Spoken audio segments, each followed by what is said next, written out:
Go ahead.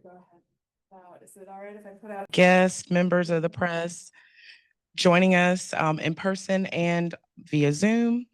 Thank you for your time and your commitment to coming to the meetings and representing staff voices. It's very important.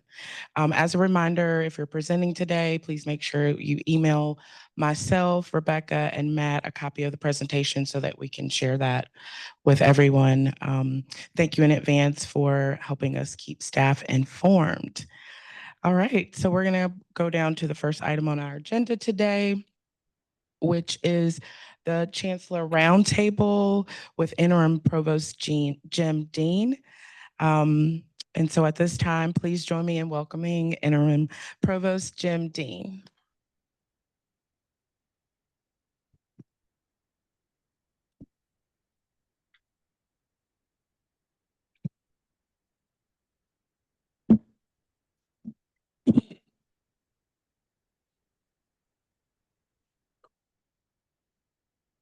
One moment. Good morning.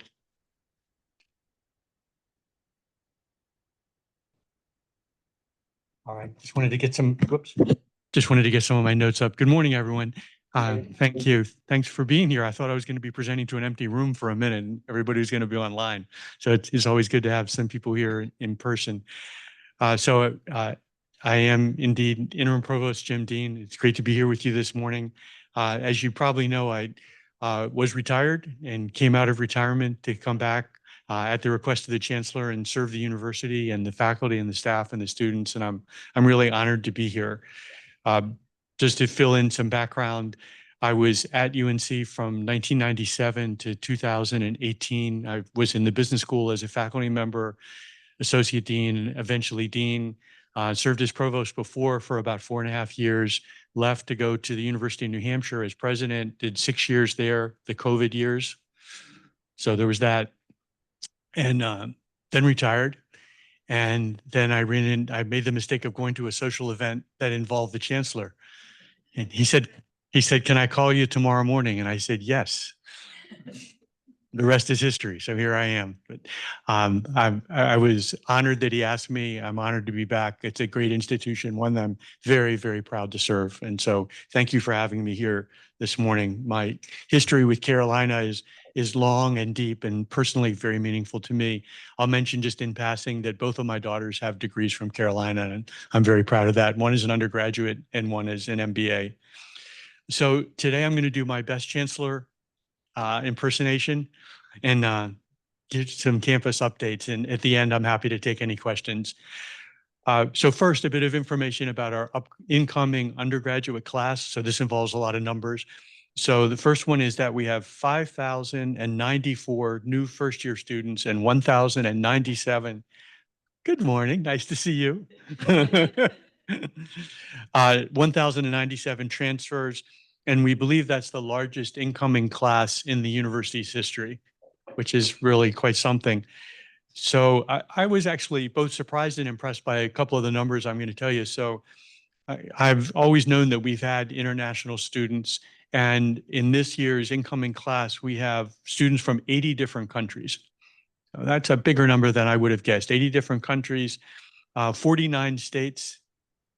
Sorry, Hawaii. 49 states and 98 North Carolina counties. So we're missing 2. I'm not sure which 2 we're missing, but 98 North Carolina and 18% are first generation college students, meaning no one in their family has previously gone to college. I have a special place in my heart for first generation college students because I was one. My parents didn't attend college and was very happy to have that opportunity. The demographics across the student body are pretty much the same as they've been in the last couple of years. So no real big changes one way or the other. And based on the latest numbers, it doesn't look like we'll have a significant change in the number of international students this year. I know that that's been a concern for people based on various kinds of political developments.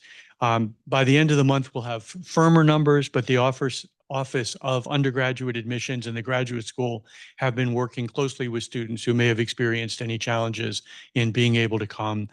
And at this point, we're not aware of any students experiencing any real difficulties in being able to get here, which is great. International students add immeasurably to everything that we do at the university. So it's great news that that source of strength and richness will indeed continue. I'm sure you have thoughts and questions about the budget cuts that we've been talking about for a while that have been announced. And I know that, excuse me, Vice Chancellor Nate Knopfman is going to join later in the meeting and talk about finance and operations update. And also, I know there's a lot of questions about Service First, and I see we've got Scott Savage to come and talk about that. So you've got the right people coming to talk about the right stuff. Briefly, I want to talk about the topic of artificial intelligence, which seems to be everywhere all the time. What's that movie that came out a couple years ago? Everything, Everywhere, All at Once, something like that. That feels like what AI is these days. I'm sure most of you are familiar that this is a priority, not only of the Chancellor, but of mine and of the deans and just about everybody. The Chancellor and I agree that we need to have a more concentrated, concerted, university-wide strategy in place for AI, in addition to all the great work that's happening across campus. And we want to empower all the talented people who are part of the university community to adapt new technology to their particular area of work or instruction or teaching or research, and also to identify some of the areas that come into strategic focus as we do that. So we think about AI in basically three categories, or sometimes we say three buckets, and they're probably the obvious ones. One is research, one is teaching and learning, and one is the actual operation of the university, which many, if not most of you are involved in. And I'm working with several subject matter experts within the university on the deployment of a strategy for two of those. So as provost, I have overall responsibility for teaching and learning and for research. So I'm not focused right now on the operations part of the university. Our goal is not really to tell anyone what they must do or what they have to do in terms of AI, but try and give people the information and the empowerment that they need to use their own resources there.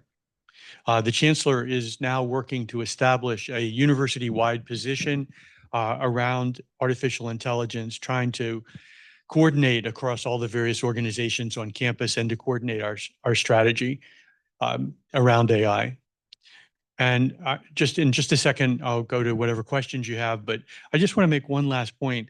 And I often, probably more often, get the opportunity to talk with faculty than with staff. And whenever I talk with faculty, especially at the beginning of the year, I always try to remind people to take care of themselves. And I think that that reminder is no less useful for you than it is for any of the faculty. One of the real advantages, and if you don't mind me saying so, blessings of having grown up and worked as an associate dean and a senior associate dean and all that, is I've had the really great opportunity to work with a lot of really talented staff people over the years. So if you only work as a faculty in the classroom and in the lab, you may not have the opportunity to observe that, but I have. And so I completely understand, well, I understand, maybe not completely, the kind of challenges that you as staff people have in working for the university in a very difficult time. And so my admonition, I suppose, to you is the same as it is to the faculty. Please do take care of yourselves. It's easy to burn out. It's easy to spend really long hours. It's easy to be very stressed. And, you know, the work that we do here is really, it's a marathon, not a sprint, although some days, I admit, feel a little bit more like a sprint. So whether the challenges that you face are physical health, it can be very hard to find time to exercise. It can be hard to find time to meditate or whatever you do to center yourself. So just know that we're concerned about you, not just for the work that you provide, but as people. And so please do take care of yourself. The university has really considerable resources to help people and support people. And I just simply urge you to take advantage of them. So those are the things I wanted to talk about today. Again, I appreciate the invitation to be here, and I'm happy to take any questions from people in the room or elsewhere. Yes. I know that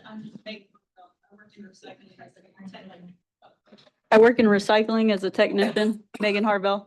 And I know that you just mentioned that Scott Savage and Nate Nuffman are coming, and those questions should be diverted to them. But I did want to get your opinion on two fairly common sense, in my opinion, questions.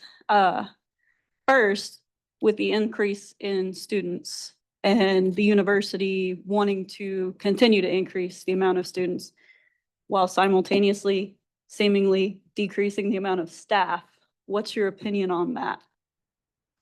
Yeah, I mean, you're not the first person to have pointed out that challenge. Um, So we have somewhere around 30,000 students, some number like that, maybe just south of 30,000 students. We're adding about 500 students a year. So from a percentage standpoint, it's not a gigantic, and it's not like we're dramatically changing the student body, but I acknowledge we are changing them. I think that we're, in order to pull off what we're talking about, we're going to have to find ways to do things better and differently. That probably is going to involve change in systems, I would imagine, as well as changes in organization. We need to meet the needs of the students, as you point out, and we're going to have to find a way to do it. We're collecting benchmarking information from other universities who are comparable to us, and the early indications are that we have a lot more staff in various areas than other comparable universities do. I haven't seen that data yet. I'm interested in seeing the data, and I think that'll help me to have a better formed opinion about the answer to the question that you have. But thank you for raising it. We have a question along from Sarah. Yeah, good morning. Thank you for being here. You're welcome. My question, and I asked this yesterday at the Vice Chancellor's meeting, but I also just wanted to, since we didn't have a lot of time to cover it, wanted to give you a chance to weigh in. This is about the Hayes Hall art. I'm curious to know what the process was for reviewing and then how the decision was made to remove that student art from Hayes Hall. Okay, so I'm not sure if everybody heard that, but the question was going, excuse me, going back. I'm sorry. Needed more coffee this morning. The question was going back to the mural at Hayes Hall, and the question was specifically, what was the process for making the decision? And I would say that the process was really conversations at the most senior level of the university. It certainly involved the chancellor, it involved me, it involved the chancellor chief of staff, the dean of arts and sciences. And as the chancellor has said publicly a couple of times, we were trying to make some trade-offs between the free expression rights of the students who originally created the mural and the faculty members who facilitated it on the one hand, with the potential danger of harm to, in particular, Jewish students on campus who we had reason to believe were walking by that mural in fairly large numbers on a regular basis because of some classes that were scheduled there. So we were trying to make a trade-off between those two things.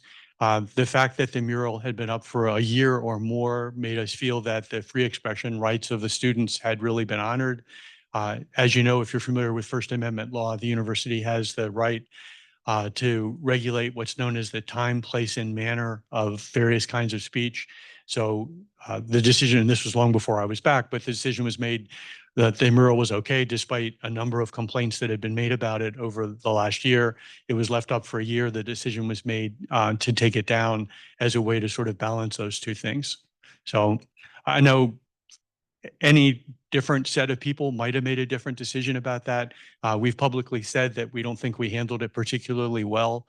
In particular, we should have done a much better job of coordinating with the art and art history department.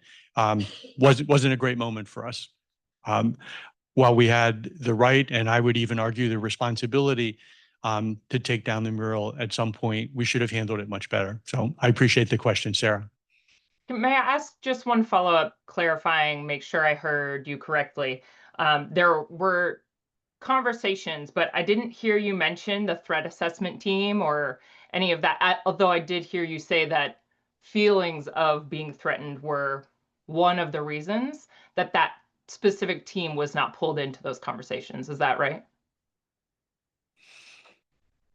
I'm not completely sure I understand the question. I will say that and again, a lot of this happened before I was back, but I was told that there were a number of complaints and statements from students in particular about their perception of harm being done to them in one way or another by the mural. I can't tell you how many, but I was told it was significant enough that it was a concern. So it was a trade-off that we had to make. Thanks, Sarah. Appreciate it. Other questions? Other statements? Yes. Hi, I'm Ellie Alexander. I'm the department manager in economics. You mentioned sort of taking care of ourselves and staff burnout, and I really appreciate those comments. As you're in your position as a senior administrator at the university, I think, and this is sort of to Megan's point as well, we are facing a big hiring year, as you know, in the college.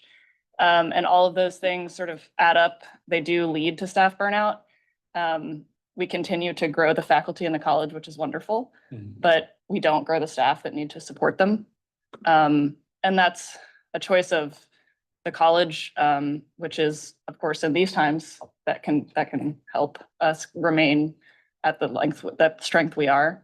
But I would just ask that you continue to share with among the senior administration that as we grow the students and the faculty, we do have to have the staff body to support them so that we don't lead to burnout or attrition.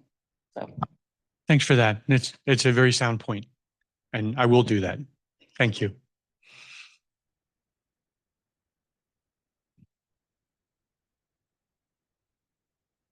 Hello. Hi, again. Second bite of just- the apple, or third, yeah, depending on how you but- count. Yeah, I wanted to follow up earlier, but I wanted to give everybody else a chance to speak, and thank you for adding to that.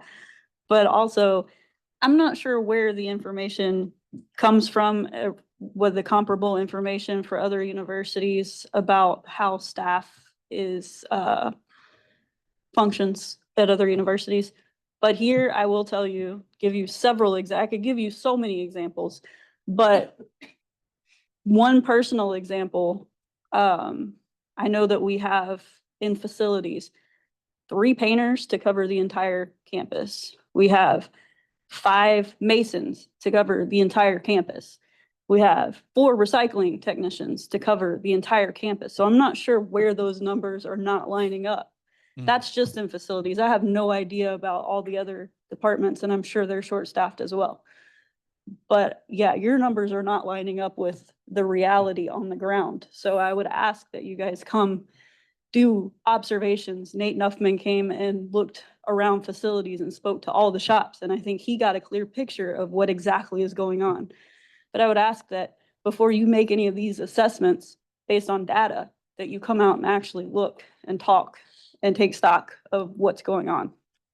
Okay, thanks for that. I've not particularly heard facilities as a place where we're overstaffed. So I think your point is well taken. Yes. I want to second that because you know me, and I'm sorry I'm late. They canceled my bus due to staffing issues in the transit system. So I want to second that because re-identifying this over and over and over again, because it's been this way for a while and it's not getting better and it seems to be off the radar, is not the same as solving it. And I think what we're asking for now is not just a circling around to see the same thing that was seen before, but to actually do something about it.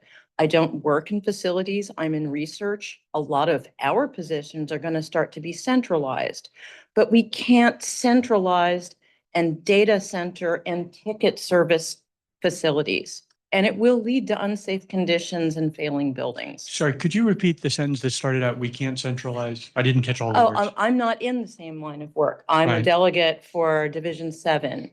The jobs I would be talking about are all going to be impacted by centralized services for clinical trials and other forms of Okay. research. But as a member of the forum, I'm very concerned about this. I've been on the forum for years, since 2020, and it's just diminishing more and more and more. And that's just not okay to not only not recognize and go back to square one again, but to not fix. Mhm. That's what I'm trying to say. Thank you. Appreciate it. I'm sorry about your bus. Oh, well. Understaffing impacts us all. So it's just one thing that leads to all the problems. Thanks for that. I appreciate it. I used to ride the bus a lot, and it's very frustrating when it doesn't show up. The buses are terrific. All right. Yes, ma'am. Hold it. It makes it shorter questions, doesn't it? I know, right? Good morning. I know there've been discussions, or I think at least I've seen that there could possibly be some incentive programs for faculty to retire. Have there been any discussions about incentive programs for staff to do the same? I can answer that question in one word if you'd like. I would love to hear No. that. And why So- not? So that decision is not made at our level. The approval for the retirement incentives, we originally felt that it had to come from the legislature, or that's what we were told. That was an interpretation, I should say, in fairness. The system, the UNC system office, has recently concluded, based on their analysis, that they have the authority to conduct a faculty retirement program, incentive retirement program. They apparently don't believe that they have the authority to have a staff retirement incentive program. I haven't had a chance to delve into that, but that's what I'm being told. So that's not a decision that I can really make. But I know that there's a lot of interest in it, and I appreciate that. So I'm sorry I can't give you a better answer. And it was much longer than I promised too. No, but that is a clear answer than what I've heard. Thank you. I like your shirt, by the way. Gillings. You're in the home team here. Anybody else? Natasha, online, go ahead. Hi, good morning. I hope y'all can hear me okay. Sorry to not be in person today. My name is Natasha Young. I work in the Carolina Union under Student Affairs. Provost Dean, thank you for joining us. I wanted to ask, and also not in the intention of comparing you to former Provost Clemens, but Oh, God. sorry. I recall Chris Clemens was a very big advocate of intergroup dialogue-based work on campus. I know when we had the Office of University Diversity and Inclusion that championed a lot of dialogue-based work, he was very supportive of really considering from an academic standpoint, what does it look like to equip our students to engage in not just discourse or debates, but also dialogue. And I wanted to know what your perspective is there, and around if that is something that your office is considering prioritizing. And I also asked that in the context of, I know that the School of Civic Life and Leadership has some form of influence there, and seeing the third-party investigations that are going on into skill, I wanted to know how that work might be championed on campus. Thanks, Natasha. I appreciate the question. Let me just make sure that I understand what you said. So you said that Provost Clemens was a champion of dialogue across campus. And I assume by that you mean across various groups and across various differences and so on. And you're asking me whether I would support that kind of thing. I certainly do. Let me just ask you, because it's, I don't sometimes know all of the things that have been done. Were there specific programs that Provost Clemens had either initiated or supported that would do that? Or was it just more of sort of a philosophical level of support? I think it was a both and, because I think from my brief interactions with Provost Clemens, I think he cared a lot about dialogue and discourse work. I do know that when the University of Office of Diversity and Inclusion existed, there was a training program for faculty and staff on how to facilitate intergroup dialogue, and that could encompass a variety of topics, things, et cetera. And that was something that was supported by the Provost office. Obviously, that is not happening anymore since UODI doesn't exist anymore. And so I guess my question is related to when it comes to working with and supporting faculty around providing tools, support resources to support students and engaging in dialogue, or even further than that with faculty and staff. I'm curious about if that is a priority in the Provost office. Honestly, it's not something that I heard of until you mentioned it this morning. So I appreciate that. It would be very hard to argue against, the benefits of something along those lines. I would be happy to support something like that if people would come to me with sort of a proposal for something specific, or you want to form a task force and come and say, here's a suggestion about what we do. At any sort of reasonable level of investment, I'd be happy to support it. So Natasha, feel free to lead that effort or contact other people who could help. And it doesn't have, I'm not asking for an NSF kind of proposal, but just, a page or two that says, hey, I think we could do this, and this is about what it looks like it would cost. I would try very hard to support that. I mean, to say the part that's sort of behind the question, it does feel like we're at a time when there's a tremendous amount of division in the country, and we're no exception. And whatever we can do to try and mend those divisions and talk across those differences feels like it would be worthwhile. And I salute you for mentioning that, Yeah. Natasha. Yeah. And if It's- anyone in this room knows anything about me, I love writing a proposal. So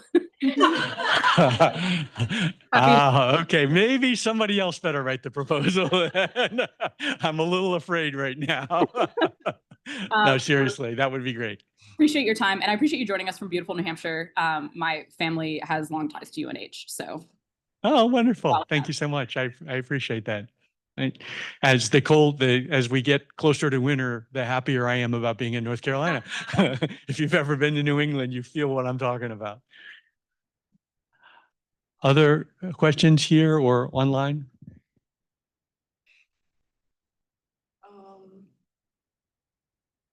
I do see a follow-up question from Anetta.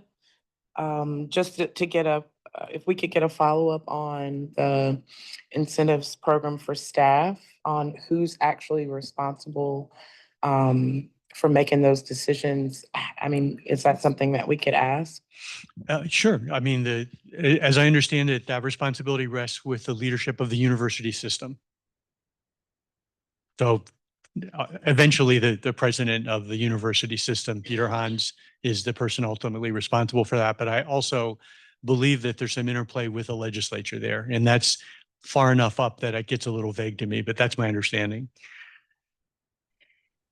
And good morning, this is Rebecca Howell, and what I'll do is I'll add this to my next, we have a different meeting, a staff assembly meeting, which is a statewide meeting, and I'll make sure that I bring that up at that meeting to see if we can get a little bit of clarity on that as well.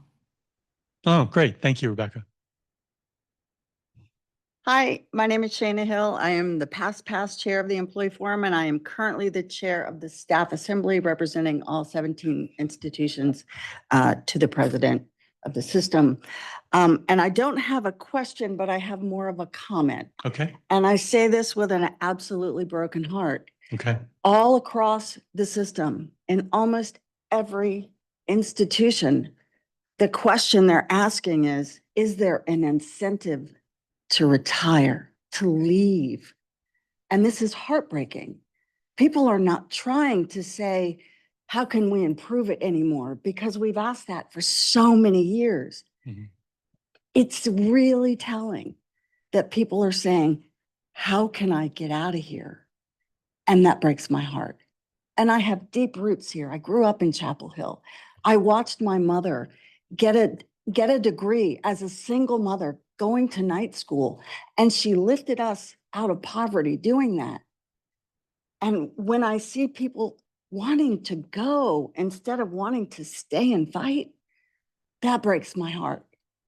So if that translates for you and you can pass that on, I'm really concerned about that. Thank you for your time. Thank you.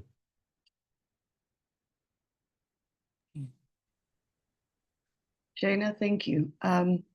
There is a question online from Kristen Chavez, and I might need some clarification, but asking about the Chancellor, who has mentioned a forum series regarding the finances of the university. Do you know if there are any updates on that possibility of having an update or a series on finances? You know what? I'm gonna. That's a really good question. I'm gonna have to go back and ask. I actually Okay. don't know that. I believe that there is still the intention to do that, and I haven't heard any details. So I will get that answer and convey it back to you. Thanks for Thank you. checking on that. Yep. Appreciate that. Yes. The last I had heard about that was a part of the kind of Service First initiative to try and do kind of some forums across campus to Mhm. talk about Service First. So maybe Scott or Nate might know more.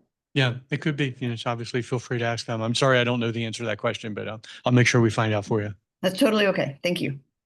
All right. Sounds like we're done. All right. Thanks very much. Again, appreciate your service. Thank you so much. So unfortunately, this morning, Nate Nuffman is not available for a presentation today, but we do look forward to hearing an update on finance and operations in October. So we're going to move on to the next item on our agenda, which is from Morgan Morrison, who is benefits consultant for human resources. She's going to give us an update on the state health plan open enrollment.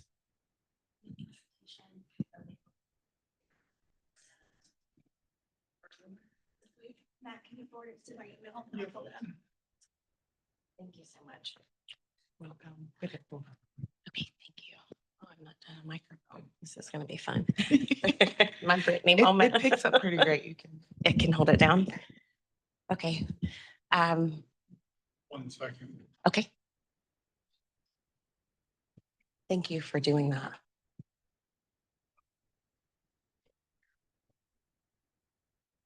I don't want to get out of this.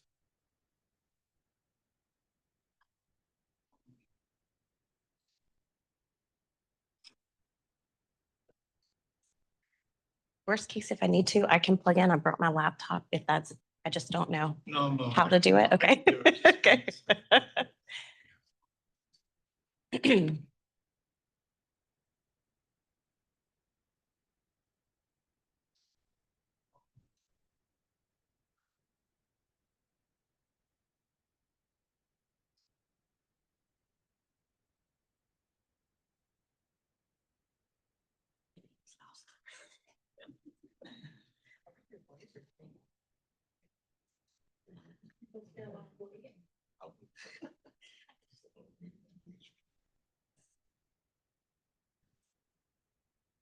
So this is not the service first. It's I think I sent it to you. It said like OE, PPT, final, maybe. I see one for August, but Do you want me to send it to you really quickly? if you don't mind. Yeah. Am I allowed to sit this down to me? Matt, I've got it and I'm pulling it up so I can share to the screen in just a minute. Okay, thank you. Sure. Just gotta let the Microsoft PowerPoint load. You know how that goes. I'm sorry, I am loud. I don't, with this microphone.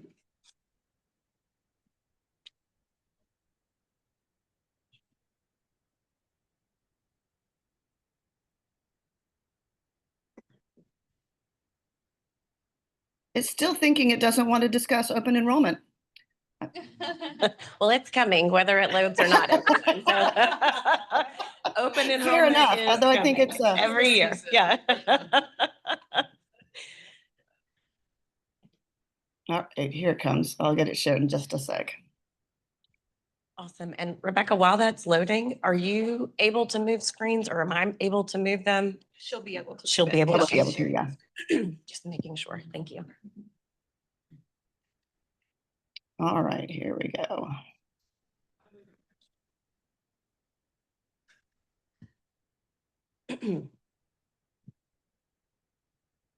Hopefully this is what you wanted. Yes. Awesome. Excellent. It's coming. Open enrollment. It's coming. There we go. Take it away. Woo. Awesome. Well, good morning, everyone. Happy Friday. As we've kind of joked, open enrollment is coming. We've got a lot of changes. I know last month I was here kind of as a visitor while Joe Williams presented some of the things we had as of that point. Joe Williams is my senior director. So just for everybody who saw the agenda, he is not here. He's not hiding. He is out of the country. So it's just me today. But I am one of the benefits consultants under Joe in Central HR. And so from last meeting, we do have more information. We do have the salary premiums that we didn't have access to last meeting. So I'm going to go through all of the changes from the state health plan side, but also from some of our flexible benefits side. Please feel free to ask questions as we go along. I'll also stop at the end for questions. Please, please, please feel free to unmute or ask if you need points of clarification, because we do have a lot of changes and I want to make sure folks are aware of what it means for them during this open enrollment cycle. So you'll see here on the screen, our open enrollment this year is October 13th through the 31st. If you're a numbers person, I think it's pretty cool that it's 1331. So hopefully for the math folks or numbers people, that'll help it stay in your mind. Also, what you see on the screen is our open enrollment website for 2026. It is now live. It looks a little bit different from last year. I thought last year's looked great, but it looks even better. I say that mainly because on the main page, there is an area for message archives. So if you feel like you're not getting emails, you feel like you're missing information, maybe you don't want to look through a website because that's not everybody's idea of fun. There are the highlights there on that main page. So I do recommend looking at it so you can stay on top of those changes or anything new we're finding out. So if you don't mind to switch slides, Rebecca.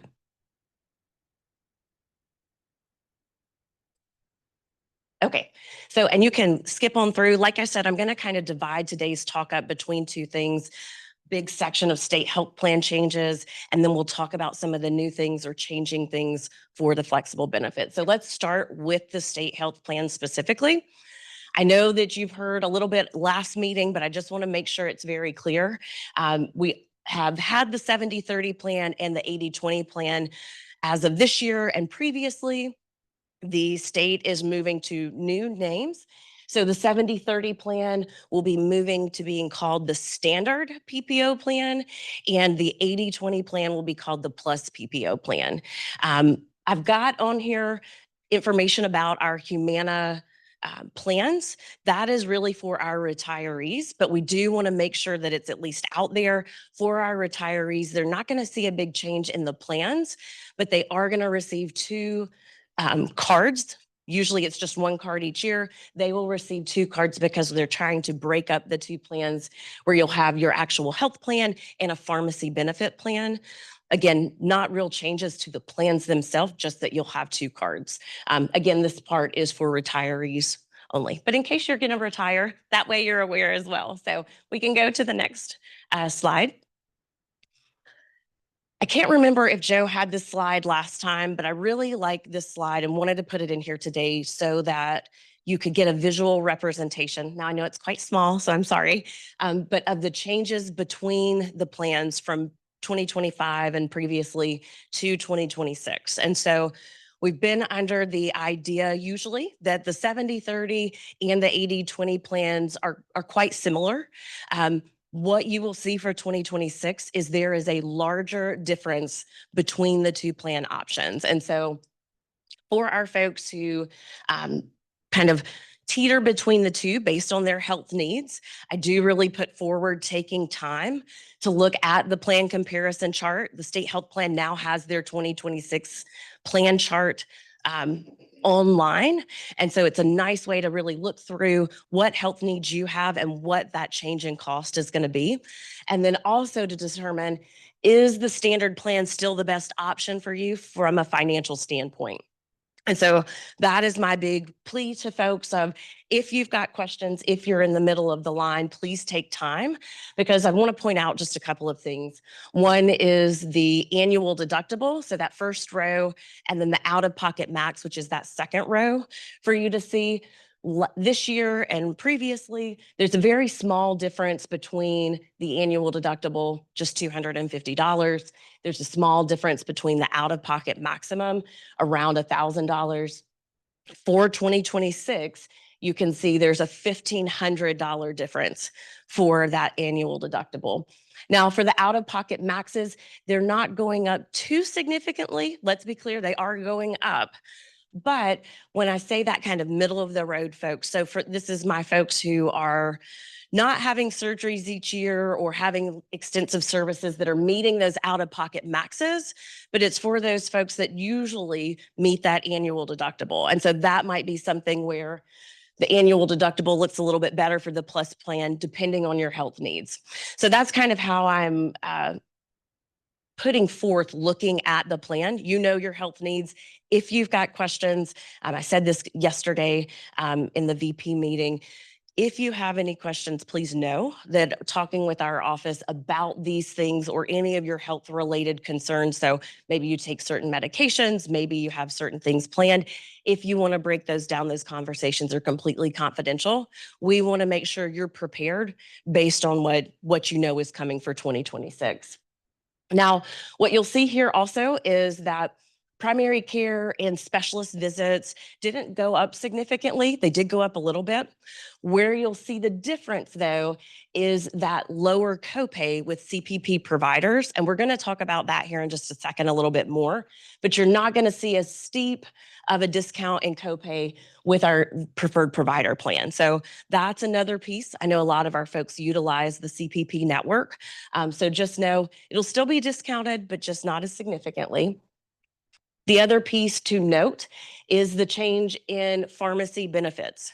Those copays are going up. So our folks who are reliant on monthly medications or some of those more expensive medications, this might be something to kind of push you one way or another between the two plans.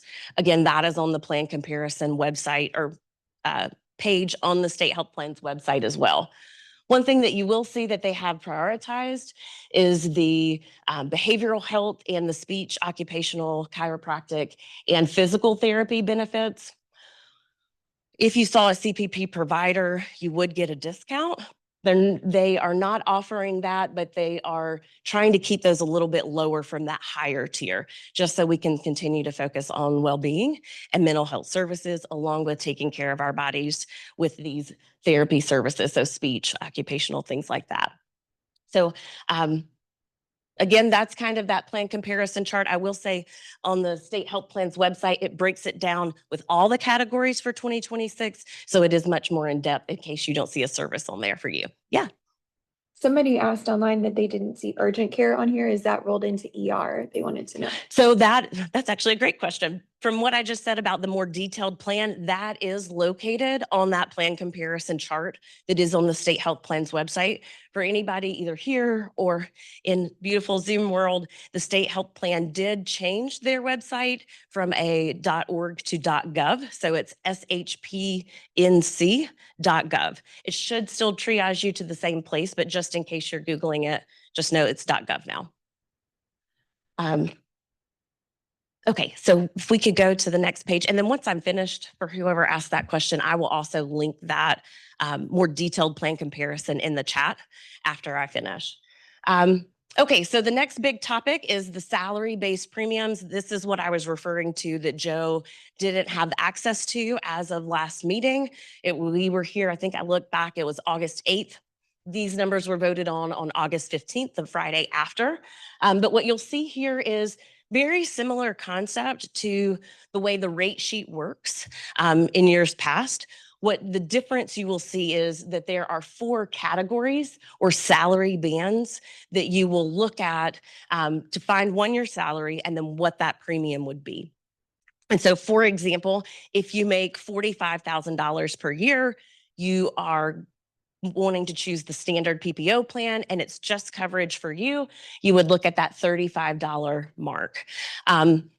Please note, that we are freezing salaries, and I say we, the state is freezing salaries in October for open enrollment. This is 1 year where we know that the budget has not yet come out. I don't think anybody doesn't know that. And so they are looking at potentially freezing numbers again a little bit later. So just know, if you are right there on the line, I spoke with someone who their salary was $50,000. If for some reason the state came back with an LSI or some other thing that increased that base salary, then at least for this year, they might see the potential for moving up a salary band.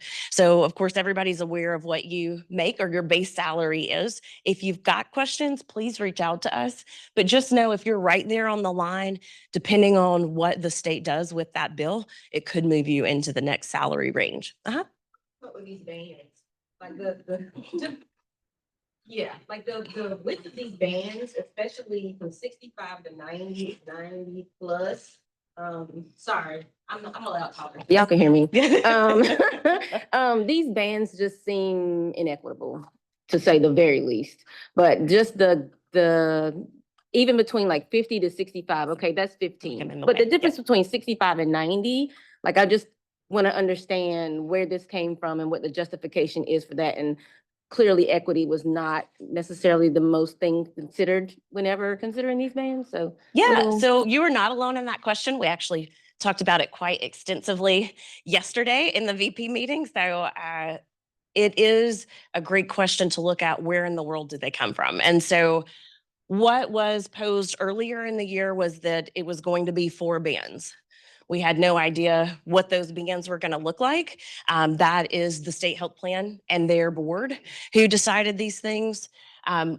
With those 4 bans, this is what they came up with. And so I don't have on my screen the chart that I shared with the VP meeting yesterday. I can add that in the chat as well.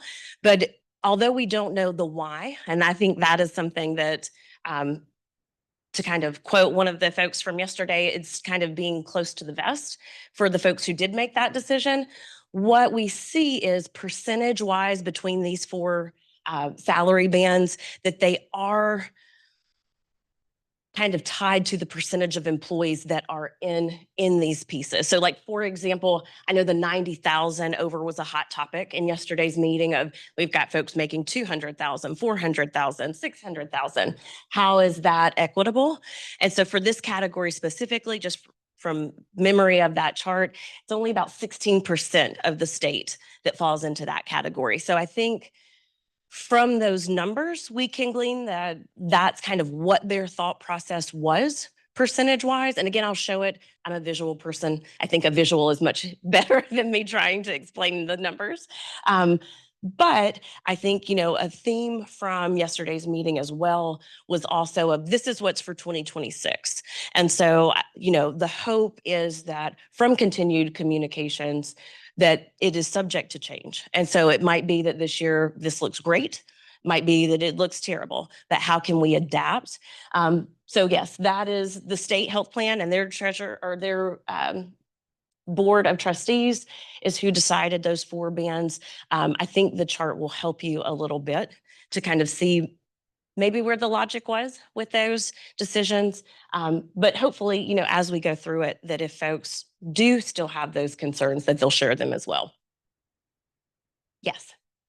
I really want to thank you for being here today. And I know you didn't come up with the numbers or the process. I did not. Since this is employee forum, I'd like to go on record as seconding that concern and saying that I understand the statistical plot here, but we still want to question why this is being used, because they could as easily have used a financial plot based on how much you make. And I don't mean to sound negative, but I think that $15,000 difference is really piddly. I really think that that should have gone into a different scale. And I question that this is even being presented to us as something that somebody really thought was a good idea. And I would love them to go back to the drawing board and do it based on financial amounts for the entire university, and not, this almost penalizes because of all the conversation we've had this morning already about we're not getting raises and we're doing 3 jobs. I just really want to say, for the record, I disagree with this. Thanks. No, thank you. Thank you for that concern. Yes. I know that you're not the person to ask these questions to, but in case you know, what happens over the $90,000 range? Do they also get increased premiums? Nope. So since there's only 4 bands, the highest premium that someone making 90,000 to, let's make up a number, 50 million, it would be $160 per month. And Morgan, I'm going to jump in for a second. Yeah. With some of the questions in the chat. And this Wonderful, may not thank be you. something that you know the answer to. It's something I'm happy to look into if you don't. But there's a question about whether or not the legislature has the same plan that we do, or if they have a different, more premium health plan. So that's a great question. And I realize I didn't kind of put that forward. So these numbers and these plans are for all state employees. So whether you're in the UNC system in higher ed, if you are at Department of Health and Human Services, if you're down the street where I used to be at Chapel Hill, Carrboro City Schools, every single state employee has these same plans if they are permanent and have a 0.75 FTE or greater. So that's the nuance on that one. But yes, and so that is where we see some of that skew. We are very fortunate at UNC to be paid kind of at those top bands across the state.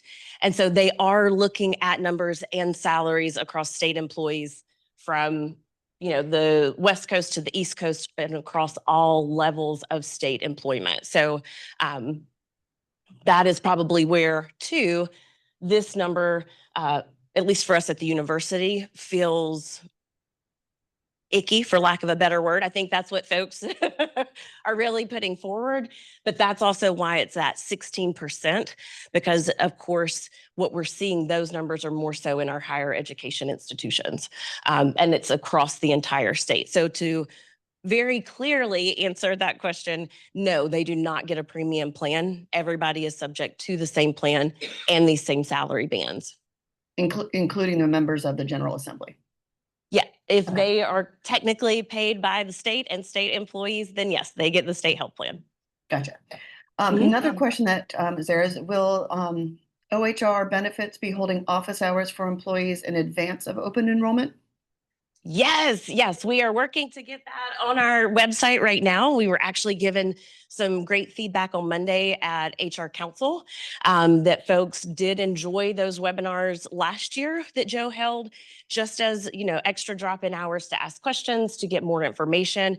We are going to be having those on October 1st from 12 to 1, and then Friday, October 10th from 3 to 4. Again, those will be on our website here pretty soon.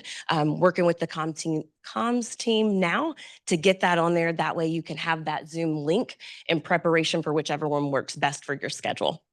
Awesome. And then the last question, and I'll let you keep going with your presentation. Sorry to interrupt you. No.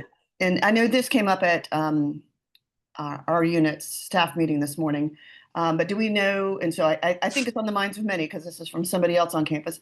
Do we know if the issues between Aetna and Duke will affect state employees, or is the state health plan different than the Aetna commercial? I know some of us have received letters regarding this, so I'm guessing that the Aetna Duke issue is something that is potentially impacting state employees. Yes, that's a great question. That is not a new question either, because we do have a lot of state employees who utilize the Duke Health system. So it's a big deal. There's a lot of great providers in that program. And so a couple answers to all those questions is, one, yes, that does affect state health plan employees. What I will say, to be completely transparent, is we as a state found out at the exact same time that you as Duke Health patients found out. So I know it's a big year for changes, but also for transparency. And so I just want to be very clear that we found out when everybody else did. Joe got his email from Duke Health, and so immediately reached out to the state health plan to see what in the world is going on. So that being said, yes, it does affect state health plan folks, but also to that question, although our TPA or third-party administrator is Aetna, it's not necessarily our roundtable for us to fight at. And what I mean by that is we are the state health plan, which is self-funded, part of the state of North Carolina. We partner with Aetna for their network services. This is really from Aetna overall and Duke Health. So the people at the table are Duke Health and Aetna. The state health plan has been very clear as a reminder to Aetna that as our partner, it will affect folks across the state. It's not just here in the Triangle. There are Duke Health providers and services across the entire state. And so that has been put forward. What I will say is we are waiting. We are waiting to see along with everybody else. And since we are not at the table, that is kind of where we are. So It's not necessarily a resolution, but that's at least transparency to know we are waiting. We have shared our opinions as much as we can, but we are not at that table between Aetna and Duke Health. Yes. So, but. All right, Tim Rose. Would they say, hey, if you don't take Duke Health, we're going back to Blue Cross? I mean, what do you mean we're not at the table? We're one of the largest. I mean, and it gets a lot of money from the state health plan. So why wouldn't they say, well, we're going back to Blue Cross Blue Shield if you're going to cut out the second largest health consortium in North Carolina? What is this kind of thing where you get an email like, oh, you may be able to go to the doctor until October 30th and you can't? Sounds like a nonsensical way of running a health plan. Right? So with that, the state health plan has shared to remind how large we are with Aetna, especially in North Carolina and across the US, since not all of our folks live in North Carolina either. What I will say is we are under contract. So, I think there are limitations with that contract, which is again where some of those feelings of reminders of what we utilize here in North Carolina through the state health plan.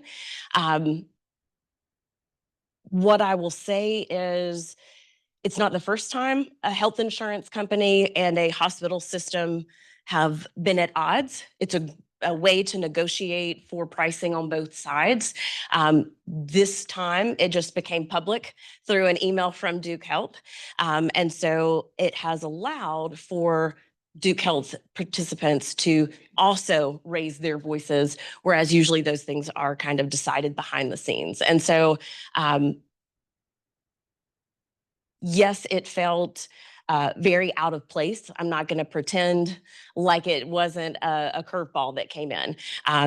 But that is something that the state health plan kind of from the side is reminding Aetna, but then also Duke Health. Duke Health wants to serve patients as well. And so the hope is that everything will work out.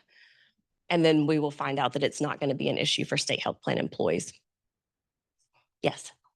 Hey, so this is a practical question. Can you state again what the times are for those for the online presentations about it? Because I know a lot of people that found that helpful, but it sounds like there may be something that other people might need. What were the times again? Yep. So Wednesday, October 1st, 12 to 1, and then Friday, October 10th, 3 to 4. And I can drop that in the chat as well, along with that plan comparison page. In case it's helpful for staff whose hours are slightly outside of that or have after school responsibilities, would they be open to offering another session, like to employees on a different shift schedule? Yeah, we are definitely open to that. We started with 2, but if folks feel that another time works best for them, please recommend that time.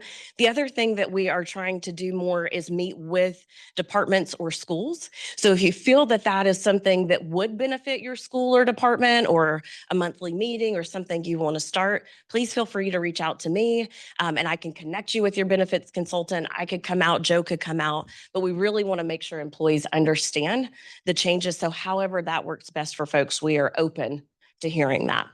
Keith Hines he's had his hand raised for a while, so I'd like to acknowledge Keith. Sorry, my vision is so terrible. Keith, you should have unmuted. Thank you so much. No problem.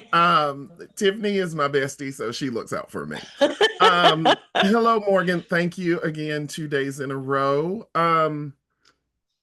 First, I want to preface this by saying, truly appreciate you being here, and this being your first time out.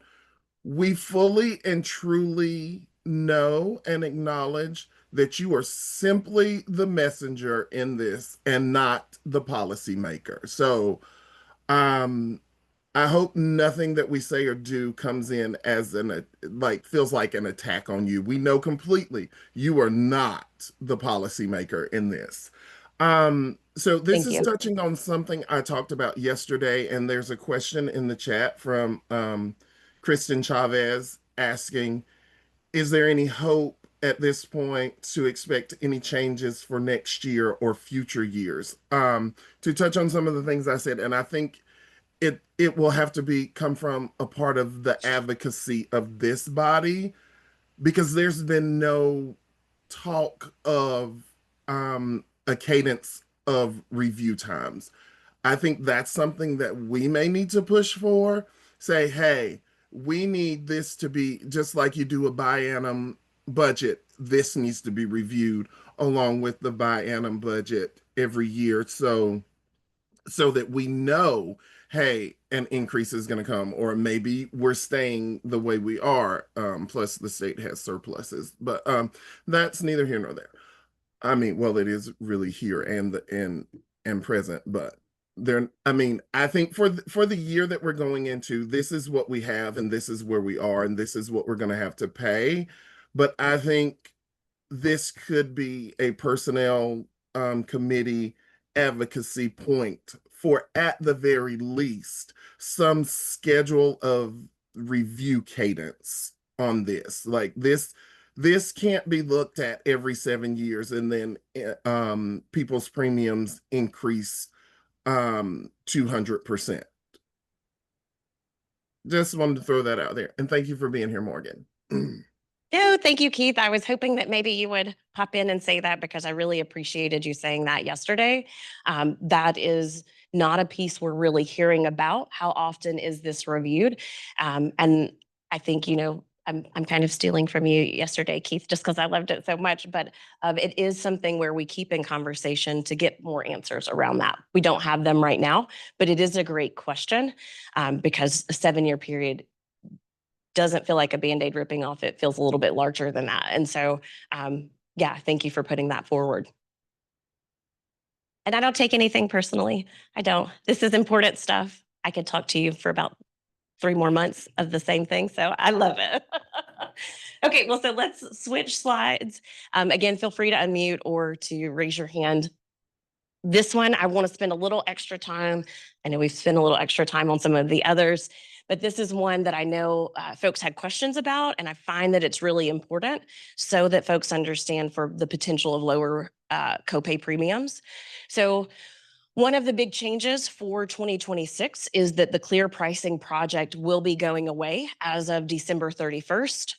Starting January 1st, we will have kind of a new program to lower copays potentially, and that is going to be called the Preferred Provider Program. So that, when you're looking at the Find Your Provider tool right now, we're all kind of looking at this little apple. It's going to come to this little medallion looking thing. Makes me think of those little things from Party City that you put on when it's your birthday. But so hopefully that'll help remind you, but this is what we'll be looking for to find if a provider is going to allow you to have a lower copay. The piece that is very important, and I've got it on a different slide, but I really want to say it here while we're here, is with this change in network, any changes you make with your preferred provider or your PCP or general practitioner, whatever you want to call them, that happens immediately in the system. So if you're changing because you no longer like Dr. Patrick and you want to go to Dr. Tricia, that's great. We want you to change so that, you're seeing who is best fit for you. If you are changing providers because you're seeing Dr. Patrick, he's no longer going to be in a preferred program, such as the Preferred Provider Program for 2026, and you see Dr. Tricia you like her, you're like, okay, I want to switch to Dr. Tricia. Please wait to change that in the online system until January 1st, because we want you to get any credits for your PCP provider that are available. And then if you're making a change based on that, starting that with the new calendar year. Okay. Becca, do you mind to go to the next slide? Okay. I believe Joe talked a little bit about this last month, but I do want to bring it up again. Part of the state health plans initiatives is to bring a new surgery benefit for 2026 called Lantern. This is for planned surgeries. So if you have an emergency surgery, you do not need to call Lantern. You need to go to the closest medical provider. But if you know that you're going to have knee surgery in 6 months, you've been putting it off, this may be a program that works well for you. And so what you will see, if you see a Lantern provider, then you will have $0 cost. So no cost whatsoever. It does not go towards your annual deductible. It doesn't go towards your out-of-pocket max. You have your surgery and you pay $0. You can give your provider a smile at the end. That's maybe how you could pay them, or a weird look if you've got anesthesia. I said that yesterday. I usually look weird after surgery, but either way, it is $0. One thing that I just want to kind of hit up front about Lantern is folks are interested, but not finding a ton of information online. That is because our partnership with Lantern does not start until January 1st. So we had a colleague who wanted to check it out and see behind the scenes. He called, got absolutely no information. And that's because we are not partnering with them yet. And they do not have the information specific to us with the state health plan. So don't feel like you are not getting all of the information. They've been very clear that this information will be available in January. We do have trainings with the state later in September. So I'm hoping there will be more information then. And if so, that's information we can bring forward either on our website during our open enrollment webinars, or if Joe comes back next month to give an update on what that looks like or where to find more information.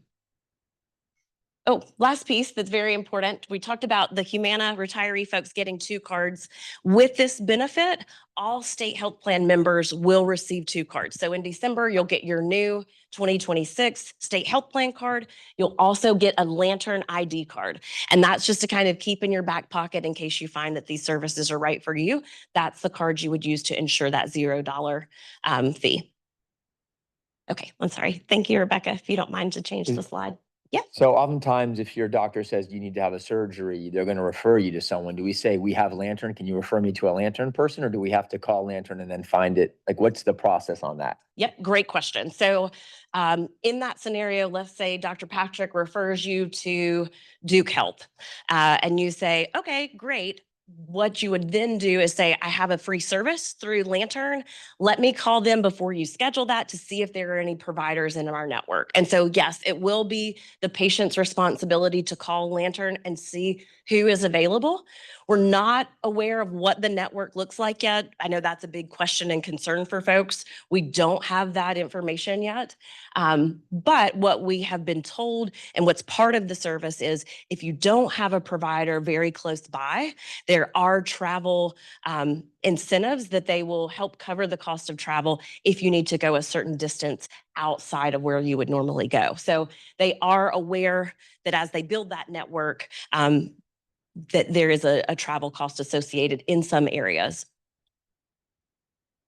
Okay, so another big piece about the state health plan, and I'll kind of go through these because I've talked a little bit about each of them, is like years before, if you are enrolled in the state health plan, you will automatically be defaulted to the standard PPO plan. And so the difference is there is no tobacco attestation questions, credit, anything like that. So if you want to decline, or if you would like to be in the plus PPO plan, you will need to manually go into the system and elect that benefit. So please be aware you won't be without coverage. You won't have that added tobacco attestation piece on there like some of our folks have received, but you will need to manually enroll if you want the higher plan or if you would like to decline. Now, for folks who are already declined, it will not enroll you into coverage. You will stay declined unless you choose otherwise.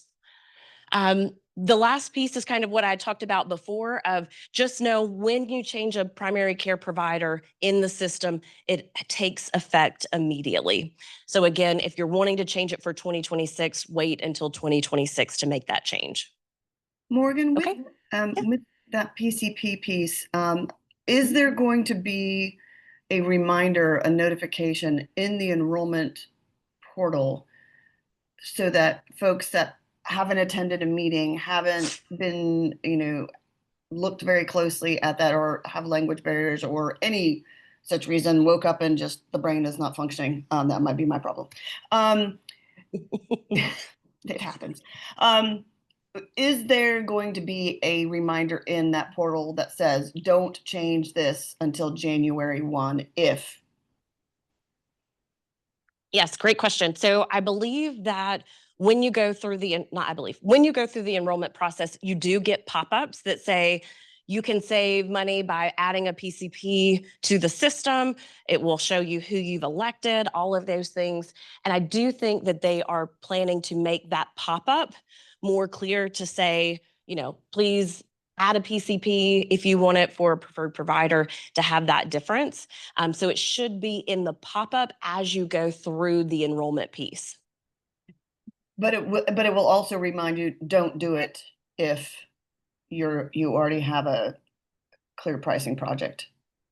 Yeah, it should be almost like 2 paragraphs where it's telling you who to do that. It's a lower copay, but that also that it is in effect immediately if you make that change. Mhm. And there was another related question to that. I think there's some others popping up. Because of the issue with Duke, can you sign up for or change your preferred provider after January 1 or anytime throughout the plan year? Yeah, great question. It's not a joke, but I do make a joke of you could change it every week if you wanted to. That's the nice thing about it going into effect immediately. I think, it's important to have that lower copay, but it's also important for you to find a provider that fits your needs and your vibe. And so we don't want you solely picking someone and thinking that you have to stay with them forever to get that credit. No, as you decide on providers, if you're going between providers, you could change, like I said, every other week, every month. It will go into the system and it will be effective immediately because, again, we want you to have that lower copay, but we also want you to see someone who's best for you. All right, I thank have a question, actually. So for the preferred providers, and this question was also in the chat, Awesome. is it possible for us to get a list of who they are now? Because I'd like to do more research than getting it the week of, and also maybe finding out if they have availability to accept new patients, which was a problem for me last year. Yeah, great question. So I did do a little bit of deep dive so I could find that emblem for you. Right now, I am not seeing preferred providers listed on there yet. I think that's going to come with open enrollment. What I will say, similar to the transition to Aetna, a lot of folks were seeing, is my provider really in network? Are they not? And they had this kind of enrollment piece up until the end of the year, and honestly in through January because paperwork was delayed with that transition from providers' offices. I imagine it's going to be the same thing. They've let us know that to continue to check for preferred providers. That being said, so no, there's not a list as of yet. I will say if you don't see something now, don't get discouraged.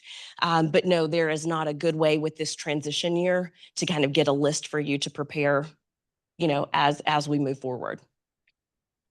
And then, and I'm sorry, I can't see the room if there are hands raised in the room. With that, once January 1st rolls around, if folks want to select a preferred care provider or a PCP, how do they go and do that outside of open enrollment? Yeah, that's a great question. So you will be a pro because you will have done that enrollment piece during open enrollment. All joking aside, you would go in literally like you're completing open enrollment. You would go into Connect Carolina through self-service. Now, self-service looks a little bit different whether you're a faculty member or you're a staff member, but you would find the self-service section. There's that My Benefits tab.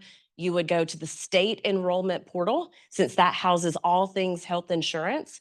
But when you get to that main page, instead of picking a plan and completing the enrollment process, it looks a little bit different in case folks haven't been in there. I'm in there every day. So I've seen they've done a big change with what that platform looks like on the main page.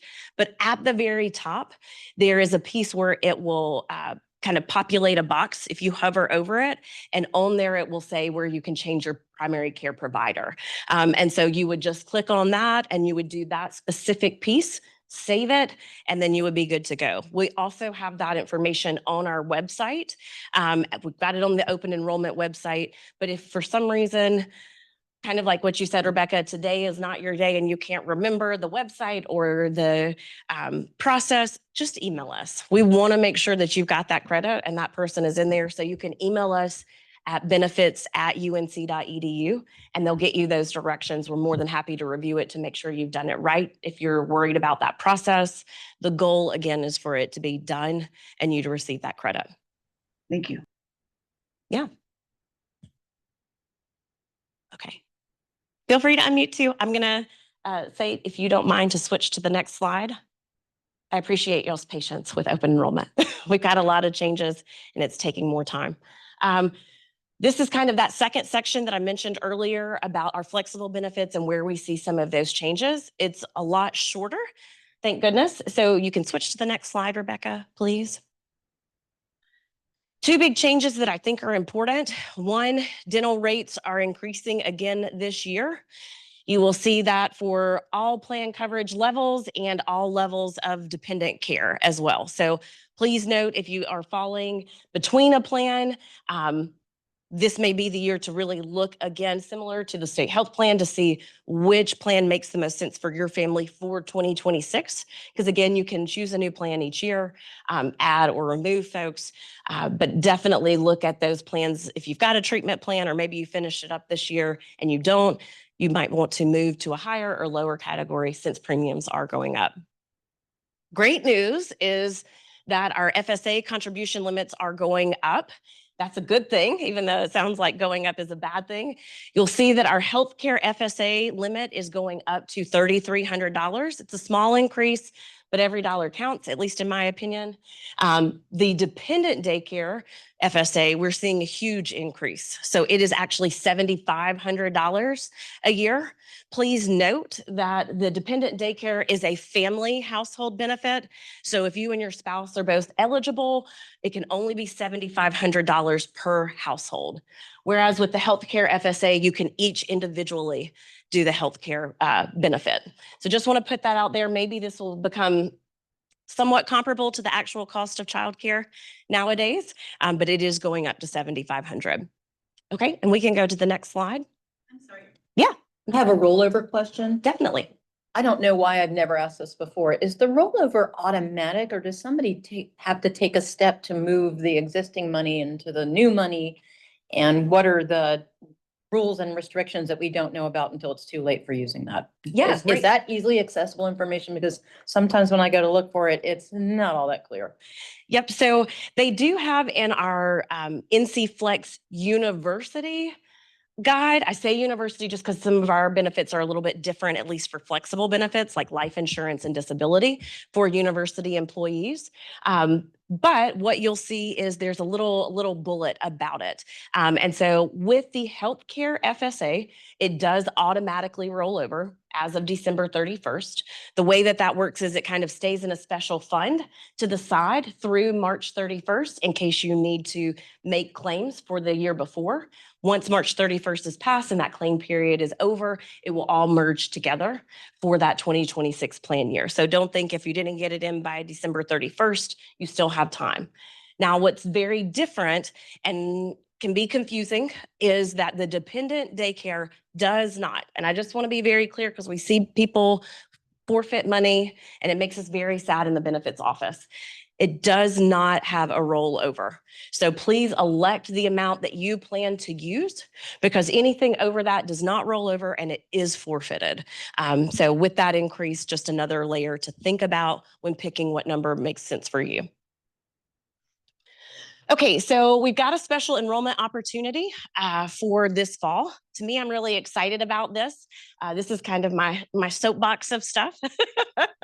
But what you'll see is for this open enrollment, you have the opportunity, if you're not already enrolled, to enroll in the Lincoln or Standard, depending on what your mandatory retirement plan is, but our voluntary disability or supplemental disability. You also have the option to enroll in our voluntary term life plan at 1 times your salary. So for some of you who have it, this might not feel like a big deal. For some of you who are thinking about it, it's a great opportunity, but it really is a great opportunity for our folks who may have previously been denied due to health-related reasons. This is your chance. There is no EOI or medical questions, meeting with a medical provider for approval. And so that's usually the benefit we receive as new employees, but they are offering that to all employees this October. So again, if you've been previously denied or you feel like you might not be be approved due to your health history, this is a great time to do that. And so just to kind of speak about the voluntary life, what they are allowing for is if you enrolled at one time your salary, maybe you've been previously denied, you can each year increase it by one time up to getting to 3 times your salary. So again, it's a great opportunity for our folks who have health issues to get some life coverage. Okay. I'm gonna And then I've got recognize- one. Oops, sorry. Teresa Silsby has apparently had her hand up for a while, so we may be backing up a screen or two, but I sharing screens, it's hard for me to see that folks who have their hands up. So Teresa, you still have a question? Yes, Teresa, I'm sorry. I do. Thank you. No worries. You are presenting a lot of information and I appreciate that.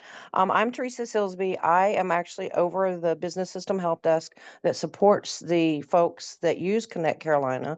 So Joe will become talking to my team right in a couple of weeks, actually. But I had a question when I was talking with my team, getting them ready for that meeting. And it may seem like a silly question, but with the elimination of the tobacco attestation statement, does that mean that it's no longer being considered as being important and so no one's getting the credit, or everybody's getting the credit? And I told my folks that pretty much I thought it was the first, that it's not being considered and no one's getting credit for that. But I wanted to clarify that for them. So could you answer that question, please? Yeah, definitely. So that plan was put in place to try and provide savings to the health plan since we are self-funded.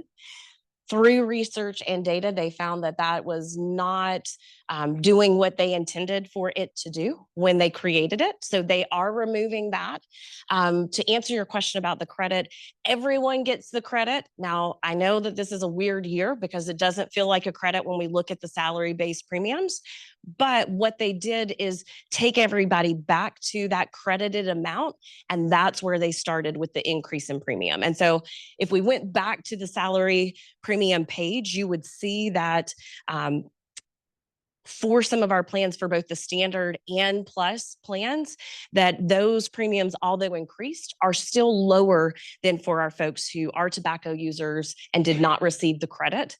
So it is a credit across the board. It will no longer be a question asked, and they're going to look at other initiatives and opportunities to help with tobacco cessation.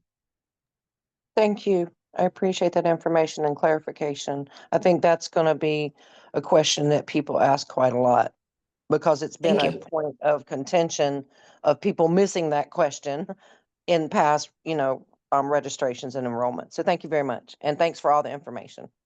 Yeah, definitely. Thanks, Teresa. And I do want to just put a clarifying statement on that. For any of you folks who work with new employees, all of our new employees for 2025 will still have to answer that. When they elect their 2026 benefit, then it will be removed. So just know in case you're helping anyone. Okay. Yeah. And then I've got one more slide and I can always answer questions or you guys can kick me off because again, I think I've taken way past my time and I apologize.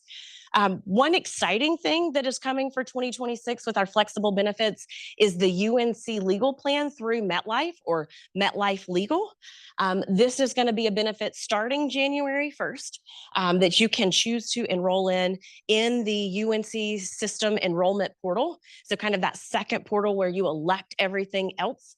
There will be a tile available for you to select this benefit. We're still learning more about the plan itself.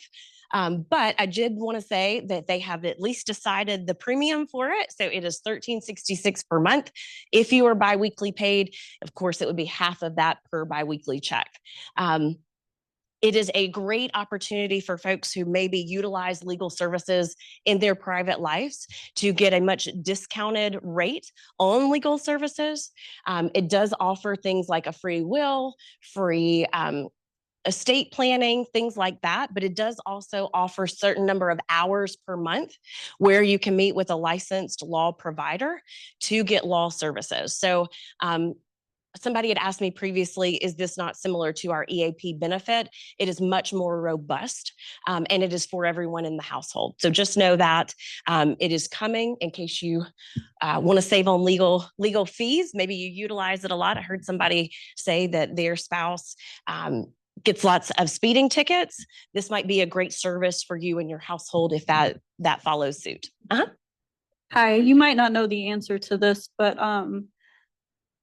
I have noticed that a lot of the VA legal benefits, Veterans Affairs legal benefits, mostly pertain to students, and there's not much representation for staff. And I know that's kind of like off base, but is that also like something that the benefits department could look into? So we do have some plans, one specifically, or we have one plan specifically that is called TRICARE Supplement. You'll see it when you go to enroll. Most folks skip over it. That is for our military folks. That is for folks who are retired and also have TRICARE plans through the federal government or through the military. We have So that would be for health benefits. As of right now, we do not have anything specific for our military, whether they're active or retired, legal benefit wise. I know that when I looked into it previously, because I was having a lot of issues with my VA benefits and I needed legal representation for that. But when I previously looked into it, the law school was actually offering students, veteran students, legal access, Okay. but not staff. Yeah, and I don't know that, but I will add that to the top of my list when Joe gets back. His list is getting quite long, but I think it's something to ask if it's being offered to students. Is there something available to staff? Obviously, this is a paid plan, but is there something free service-wise for our military folks? So yeah, thank you. Katie Musgrove can probably speak to this better since she's in the law school clinic, but my understanding in terms of what is offered, we have a veterans clinic. We also have a student organization, and we partner with legal aid offering first responders and sometimes first responders, sometimes veterans, whether they be students or not, access to opportunities to write their wills, powers of attorney, and all of that. But it is a little broader than just our students. But those are offerings that we make through the law school. Katie, do you want to clarify that? Yeah, just clarifying two separate things. So the student kind of legal aid and assistance is done through Student Legal Services, which is a main campus kind of entity that provides support and services to all Carolina students and it's supported through student fees. So every Carolina student has access to that, whether they be military affiliated or not.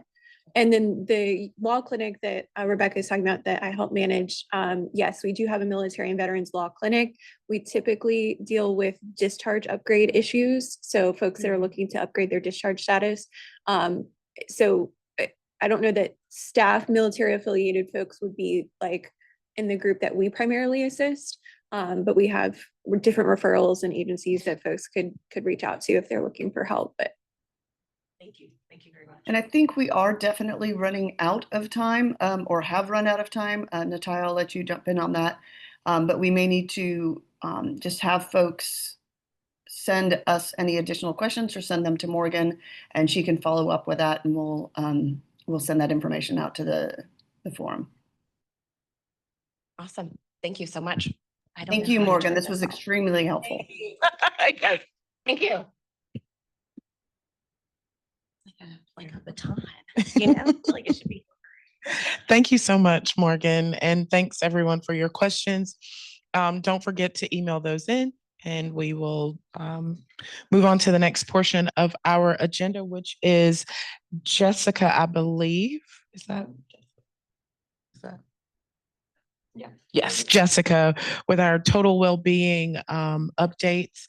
And take it away, Jessica. Good morning. Thank you so much. So I'm going to piggyback off a little bit of what Morgan said in the sense of just a reminder of a benefit that your state health plan insurance provides.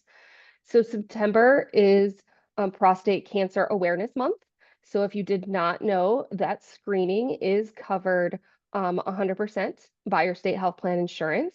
So aside from non-melanoma skin cancer, prostate cancer is the most common cancer among men within our country. And it is one of the leading causes of cancer death among men of all races.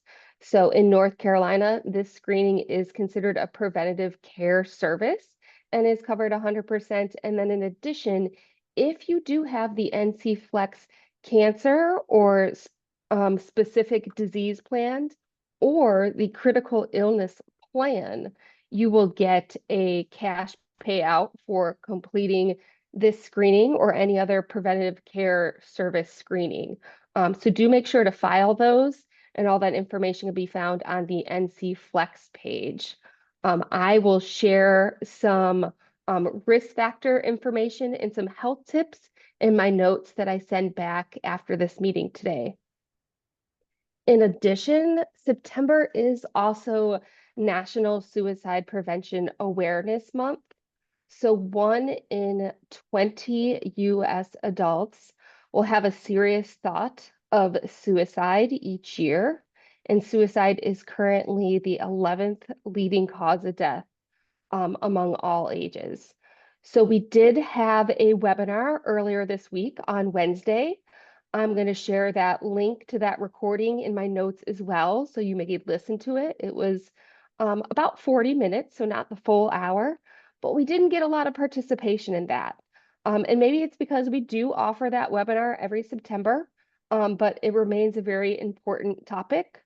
As you are very aware, we have lost students due to suicide in the past, but we've also lost employees too. And that is not made as public, but those grief counseling sessions come to me to book. And now that I see myself in full screen, I start apologies about the background, but I do want to let you know that we had a webinar earlier this week. That recording is available to you, will be available in my notes.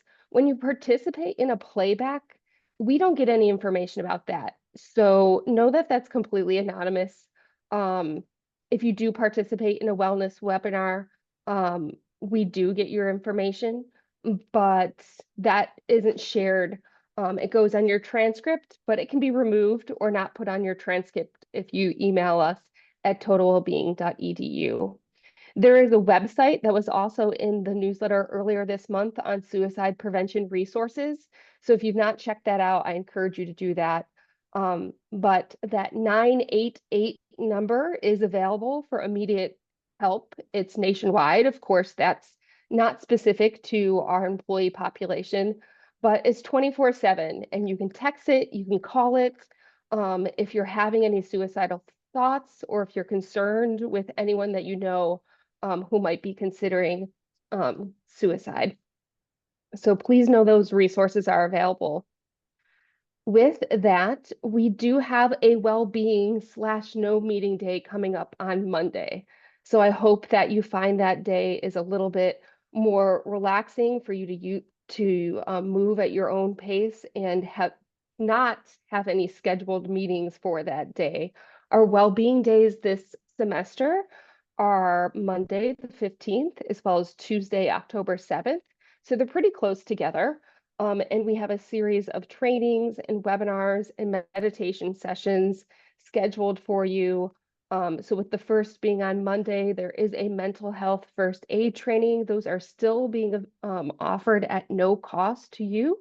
The Monday one is an in-person training. We have 2 webinars, one at 10 on managing worry and anxiety, one at 2 on mental health awareness for leaders, and then we have our 15-minute meditation session at 12:30. So I encourage you to check out our on-demand library for resources, as well as our calendar, where in addition to those webinars, we have the Wellness Wednesday webinars. The only one we have left in September is the 24th, which is a new topic, which is loneliness in social isolation in today's world, kind of just providing that additional mental health awareness and support for anyone who needs it.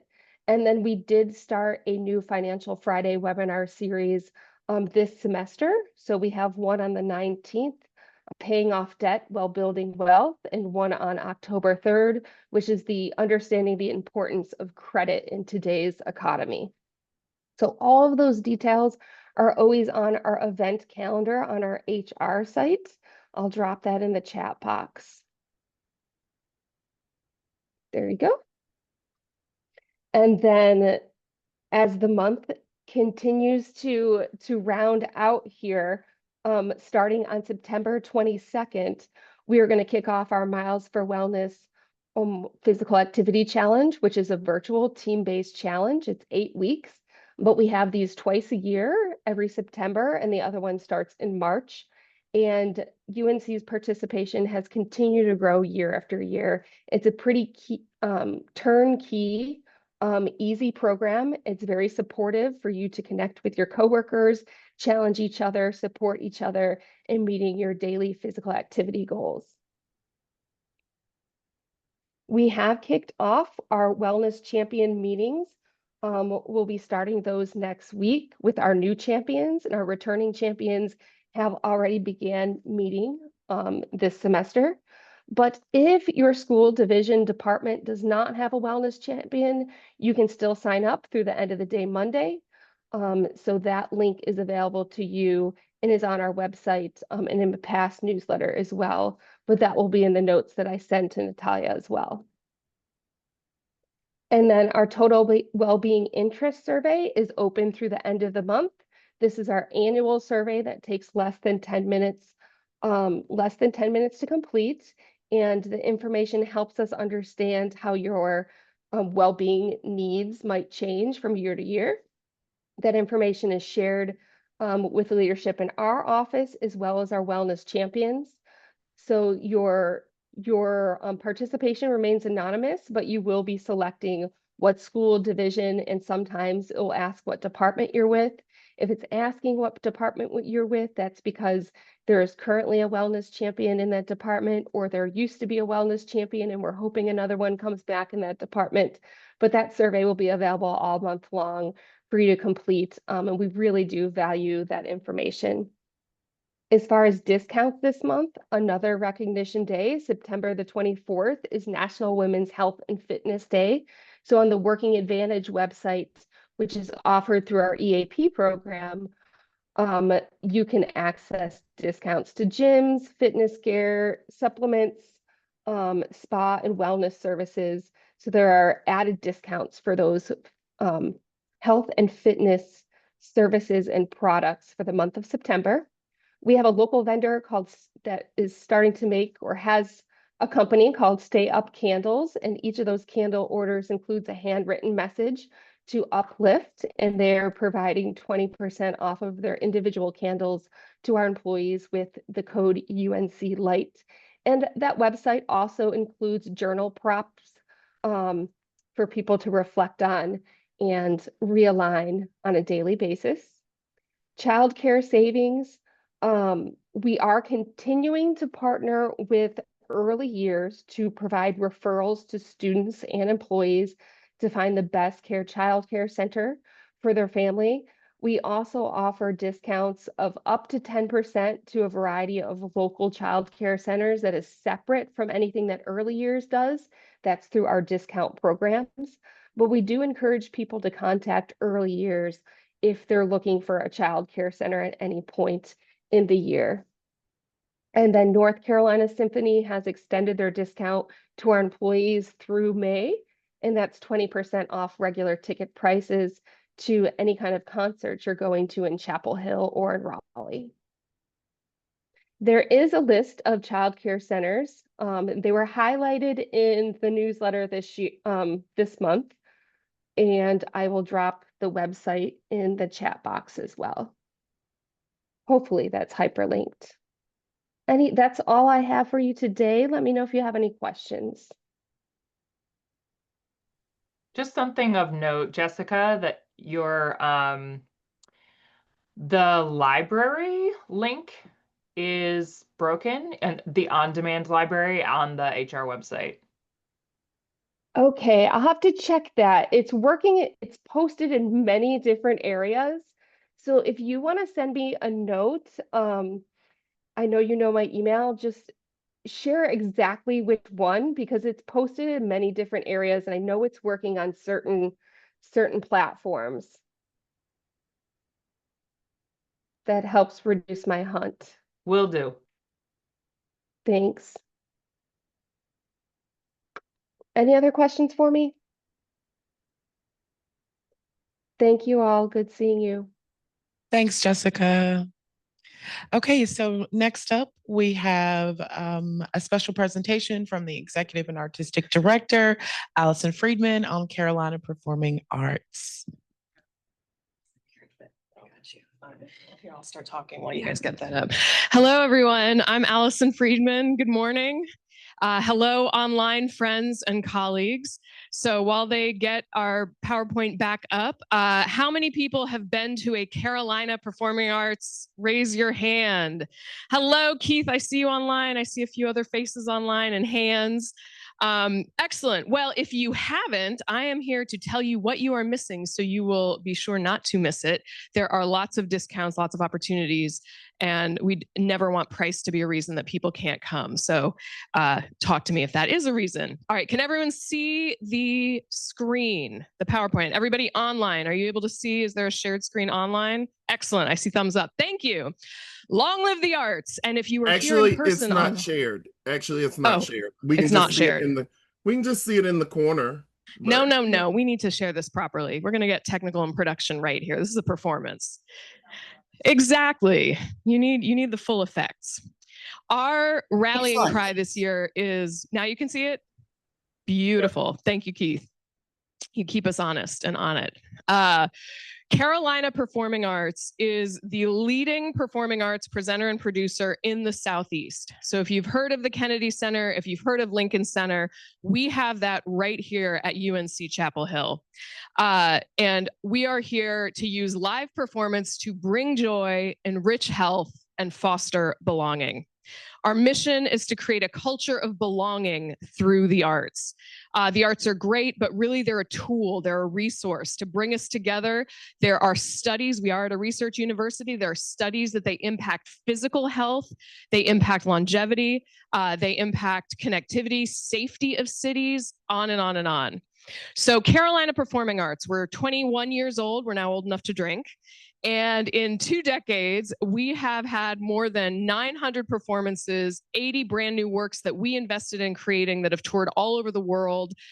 We've impacted tens of thousands of students, hundreds of thousands of households, and hundreds of artists coming right here to Chapel Hill. Often when artists tour America, they go to New York City, Chicago, LA, and Chapel Hill. So we have a lot of pride in what we do here. We are also one of the largest employers of students on campus. Besides the libraries, Moorhead Planetarium, Carolina Performing Arts employs hundreds of students every year to create job readiness. If you've dealt in customer service with grumpy people coming in to see a show, you're ready for almost any job. So why do we care about live performance? There is a public health crisis going on in our country. I'm sure many of you saw the Surgeon General's report a couple years ago. Loneliness is an epidemic. It's linked to increased risk of depression, heart disease, cognitive decline. How do we combat this? We have tools right here. Live performance, it builds connection. It creates shared moments that foster belonging and joy. And let me tell you, there are even studies, skip the gym, come see a show. It has the same health benefits. So we are a catalyst, CPA, Carolina Performing Arts, we are a catalyst. We're here to bring people together, bring artists together, audiences, campus partners for greater health, well-being, and belonging. Because connection is not a luxury. The arts are not a luxury. Connection is vital for a healthy life. And when Jim Dean was just saying, take care of yourselves, how do you take care of yourselves? Well, I'll give you some options. How many of you feel like you're just on one constant treadmill in life? Like when we talk about burnout, you're just on the treadmill. Well, this show is literally performed on 4 treadmills the entire time. These 4 performers, it's coming October 28th and 29th, so mark your calendars now. They spend an hour and 20 minutes running on a treadmill. It's actually less, about an hour on a treadmill while doing life to-do lists. On one treadmill, this guy literally cooks and serves a 3-course meal for 2 audience members. On another treadmill, she's filling out and completing, it's going to be a Orange County Arts grant application form, including the attached budget Excel spreadsheets. while she's running on a treadmill. And the other two have other crazy life to do hacks that they're doing. There's a lot of hilarious audience participation. And if they don't meet their personal best time on those treadmills, they give every single audience member their money back. So the stakes are high. So October 28th and 29th in our theater that's right behind the Target over at Carolina Square called Current. Please come and see it. Burnout Paradise. It will help you if you feel like you're on a treadmill. These people literally are. The next one, how many of us, sort of shifting gears from the hilarity of running on a treadmill to something a little more heavy, how many of us have family members dealing with dementia? I think it hits so many people. So Lost Lear is a play coming from Ireland about a woman named Joy who used to perform Shakespeare, King Lear, and now she's stuck with dementia, stuck in a memory of a rehearsal when she was playing King Lear. And her estranged son comes to visit, and she thinks he's a character in the play from King Lear. And in order for him to reconnect, he kind of goes along with it. So it's a powerful play about dementia, family, aging, connection, and that'll be in November also at Memorial Hall from Ireland. Now, this is a puppet show not safe for children, so do not bring your kids. Take advantage of childcare opportunities. Sex Lives of Puppets. This is a puppet theater company from the UK. Now, the National Health Service of the UK did a countrywide survey on National Survey of Sexual Attitudes and Lifestyles. This theater company took that data and research, we are a research university, so they're using data, and made a puppet show of these puppets talking to the audience as if they're on Oprah about their sex lives. It is hysterical. It's very British and cheeky. If you love a Britcom, you'll love this. But it's also ultimately about connection and health. And so mark your calendar. It's Valentine's Day weekend. And then finally in January, Renee Fleming, one of the world's most renowned living soprano opera singers, she'll be doing a concert at Memorial Hall. But the night before, she has a nonprofit called Music and Mind, all about the research of how the music has an impact on our health and well-being, on cognitive capabilities, and on and on. So we're doing a panel discussion with researchers from across UNC. We're partnering with UNC Health. We're partnering with Dr. Flavio Froelich, who does a lot of brain and neurostimulation research. Liza Roberts will be moderating that panel. So that's on the 23rd, all about music and the mind. And so these are just some examples of how this year's focus is all about health and well-being and how live arts experience can contribute to a better life. One final thing, mark your calendars for opening night. You are all invited, October 10th, so it's coming up. Grammy Award-winning, MacArthur Genius-winning mandolinist, singer-composer Chris Thiele. Look at that face. How can you miss that? Founder of Punch Brothers, Nickel Creek, and a lot of special opening night activities, October 10th. I hope you can all make it. Now, how can you make it? How can you benefit? Every single UNC employee gets 25% off all tickets, always. That's just a given. That's a standard. We increased it from 15% to 25% discounts last couple of years. So please know that that is always, no matter what the tickets are, it's 25% off. Students, not just UNC students, we're talking K through grad school. So if you are in grad school and you have 2 elementary school students, all 3 of you are $11 each. $11 no matter what type of student you are. And then employee appreciation nights. We want to work with you to go get dinner and a show, get some drinks with some colleagues and come see a performance. We can work out special deals to make it affordable.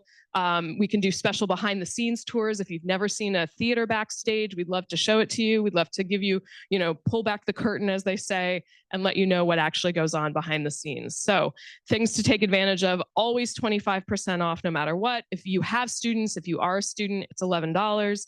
And we would love to work with you in your departments, in your divisions, to do employee appreciation nights to thank you for all the incredible work that you all do for UNC. So thank you so much, and long live the arts.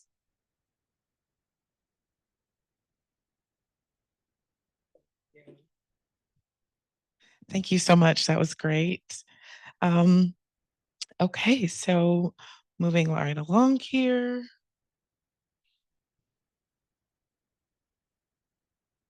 Thanks for bringing color to this meeting. It's my job. Okay, so it's my pleasure to introduce our next item on the agenda, which is the Service First update with the Associate Vice Chancellor Scott Savage for organizational strategy and performance. You guys have slides by chance?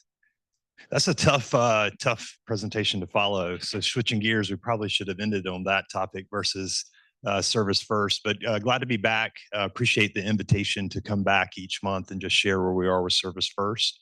We don't have a significant amount of updates right now. You know, the timeline that we've been committed to is still consistent. Some modifications that we made, which are in the slides as we get those pulled up. The FAQ information that we had a bunch of questions last employee forum. We've added a majority of those to the website, and there'll be some additional ones, which are the last two slides of this slide deck of some additional FAQs, which hopefully will always be the baseline information for things that are going on with Service First. The other update to the website has all the task force members listed, which was a request of the employee forum. And as those have really been solidified, all those are in place. So website is one update. Second, if you remember the 6 functional areas that are in scope, those meetings are happening and good progress is being made with regard to activities that could be foundational, need to stay in the school or unit because they're more strategic, and look forward to each of those 6 functional areas reporting out what the recommended operating models are as we get into the latter part of October, if not sooner. You'll note still facilities, just to call out, because I feel like each employee forum I've gotten a chance to come to since June. Facilities is always one that comes up in the questions. And at least my commitment with Service First in terms of fostering that discussion. I'm deferring to Nate and Howard, the Associate Vice Chancellor for Facilities, to host those. We are intending to listen to everything. You know, the tours I think have been really helpful, not only for Nate's perspective, but also with Howard coming in from an outside perspective. We look forward to coming back to an upcoming employee forum and really just talking about a facilities report out because that's been like a consistent question, but it hasn't been, thank you for pulling these up. I appreciate it, Katie. It hasn't been included in Service First. So it's still, oh, cool. Thank you. Appreciate that. All those are still intact, and you'll just note I wanted to call out the facilities request from prior discussions that we've had here. The next update is the academic operations piece, which is the other box up there. That's been loosely framed out, but now as we've gotten into the fall semester, the list of individuals that will be helping host discussions around the academic operations and deciding on what's in scope for Service First. We've discussed a few things in the employee forum, but also more broadly, there are some services that we offer students on a routine basis, from curricular management to career services to advising, that we've got a lot of different really best practices across campus, and then some that have none of that.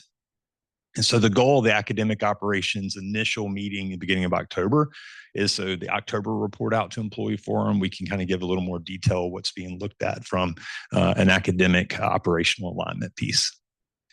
Next slide. The objectives haven't changed, and the progress with defining the missions of each of those functional areas is still consistent and listed online. And now we're wading through all of the transactional information to deliver an initial operating model.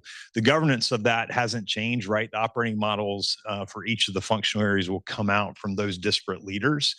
And then the roadshow of discussion will commence. You know, the steering committee that Service First reports up to is still intact and an advocate for it. My plan, at least in terms of stewarding and getting feedback across campus using the employee forum. Also, thank you to Rebecca for getting me an invite to the next 2 Chancellor's Staff Advisory Committees, STAC, is that right? STAC. So I'll be there, and we'll use that as really a good vetting forum for some of the initial models. And then hopefully as we get into the latter part of this year, really locking in on operating models across those 6 functional areas. And then next slide, I think, is the timeline. And the timeline, you know, we haven't changed this since last presentation.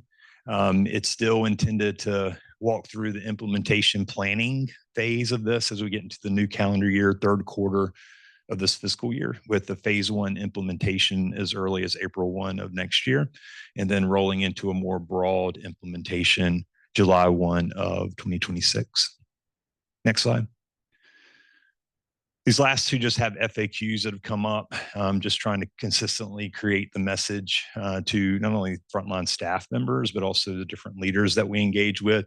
I continue to a little bit be on auto record for many of these messages. I think over communicating is the best thing, and coming to forums like this and hearing feedback and suggestions and accountability as well, which I'm very comfortable with. I do appreciate the invites and the information. I learned stuff about my own benefits, which I appreciate, and then the arts as well. And so the last slide just closes out the FAQs that we've gotten about the operating models and consistently what we've been saying with regard to coming back and presenting what's recommended, and then the impact on our team members as that occurs. So those are it. Those are my slides. Any questions? Yeah, please. Thanks for coming for Yeah. and giving us the update today. When can we expect another update? So right now, I believe I'm kind of invited monthly back here. So I'll be here. I do have family stuff. There's occasionally, I will be away. But right now I've been trying to block off, and I know the importance of being here.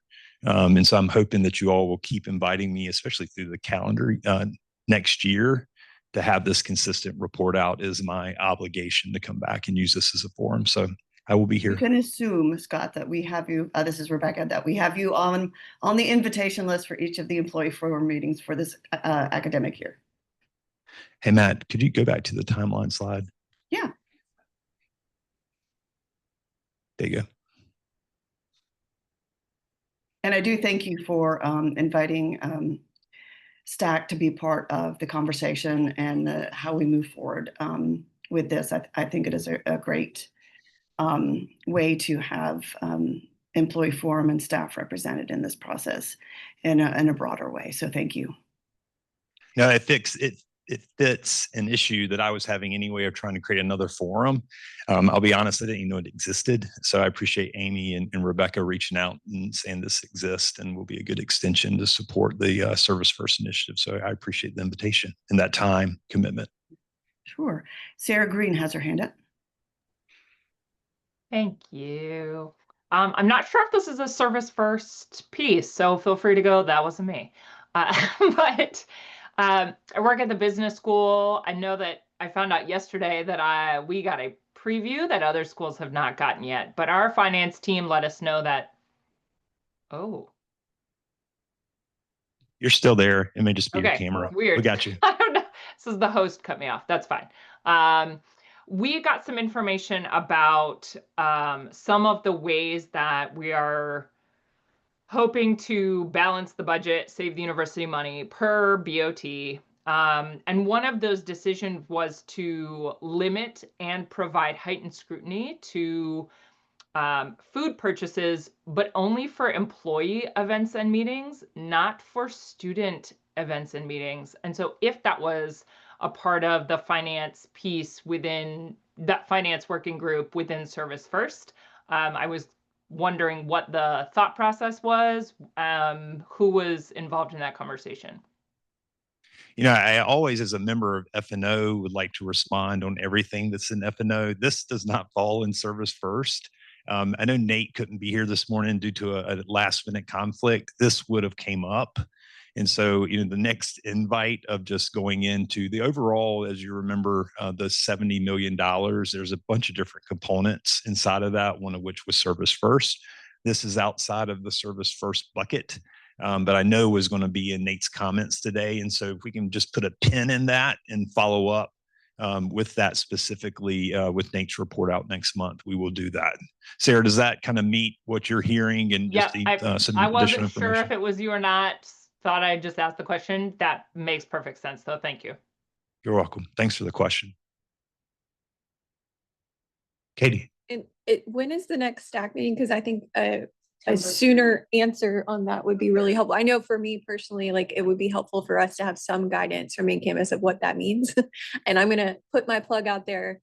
I'm going to hope that that means not just staff events, but also faculty and staff events, because there's been a habit in the past to say we're going to cut food for staff and not for faculty. So hopefully the employee that I just heard means all of the employees. Yes. Stack So will in be the next, Oops, sorry. okay, Rebecca, you got it. I was going to say Stack will be meeting on September 30th. That will be our first meeting. Letters and invitations just went out to the members of Stack yesterday. But I will also endeavor to get an answer to that question prior to that meeting, since that's a couple weeks out. Thanks, Rebecca.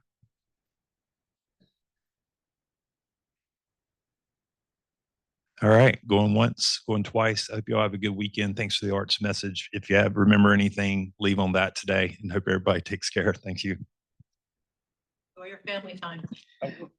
Thanks for coming, Scott, and for the updates.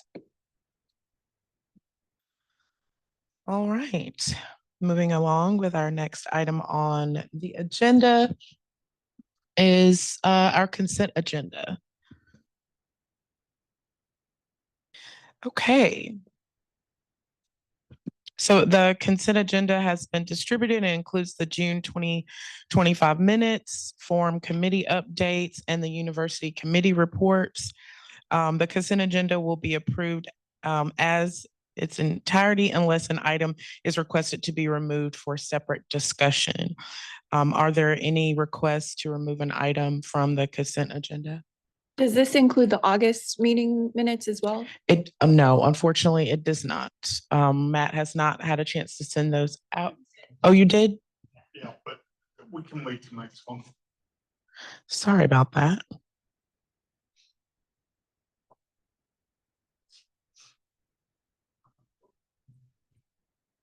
So actually, it also includes the August minute notes as well. Any requests? Okay, hearing none. The consent agenda is approved as distributed. Okay, and next up on the agenda is forum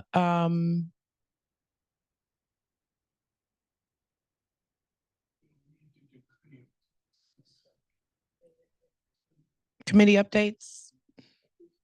Old business. Okay. Okay, moving on to old business. Okay.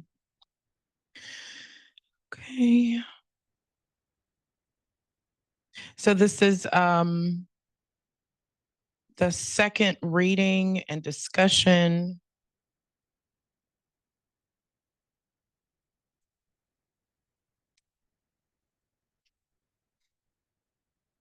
for resolution. This is our resolution to is it coming up here? I might have pulled it up twice. Urging timely and compassionate university response to community disasters. I can read this for everyone, and then we'll move on. Whereas the UNC Employee Forum, whereas the Employee Forum at the University of North Carolina at Chapel Hill was created to advocate for constructively address the challenges, needs, and opportunities of UNC-Chapel Hill employees and seeks to continually improve the quality of life at UNC-Chapel Hill for its staff, students, faculty. And whereas the UNC-Chapel Hill Employee Forum is in a unique position to learn about, often through direct experience, both unique and widespread challenges staff and Carolina community members face and are well positioned to bring these issues to leadership. And whereas Tropical Depression Chantal caused significant flooding and power outages across much of our state, resulting in substantial hardship for many UNC-Chapel Hill employees, students, and their families who reside in affected areas. And whereas mandatory employees or those who are expected to work on campus immediately following inclement weather or natural disasters may be put at risk if, one, they are not alerted by the university that there are serious hazardous or potentially dangerous conditions on campus.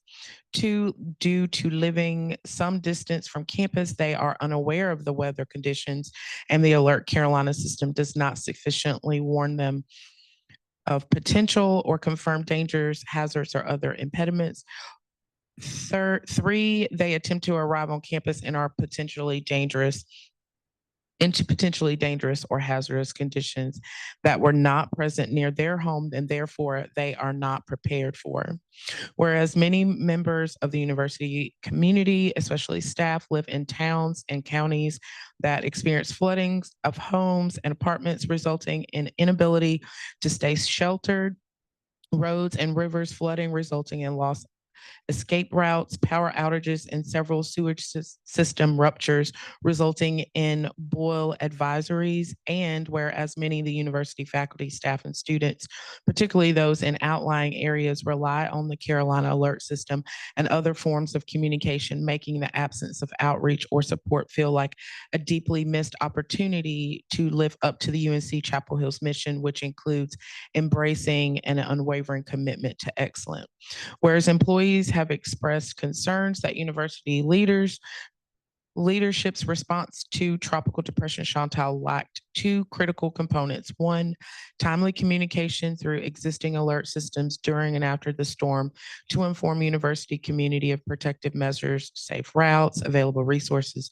And two, empathetic messaging that acknowledged the hardships faced by affected community members and included temporary or long-term work accommodations and resources available for those displaced from their homes.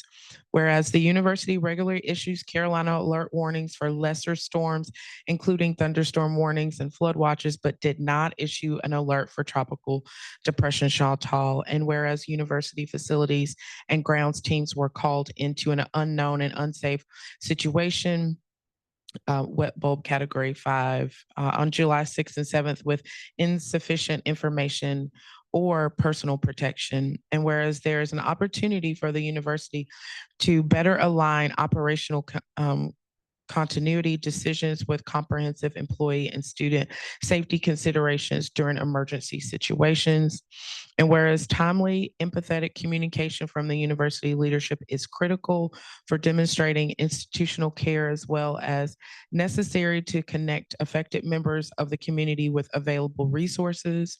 And whereas UNC-Chapel Hill often speaks proudly of its commitment to supporting the broader Carolina community, yet during this unexpected crisis, there was no communication or sharing of resources beyond the immediate campus, nor how unaffected community members could assist with their affected neighbors, e.g. via community service lever, via donations being collected locally.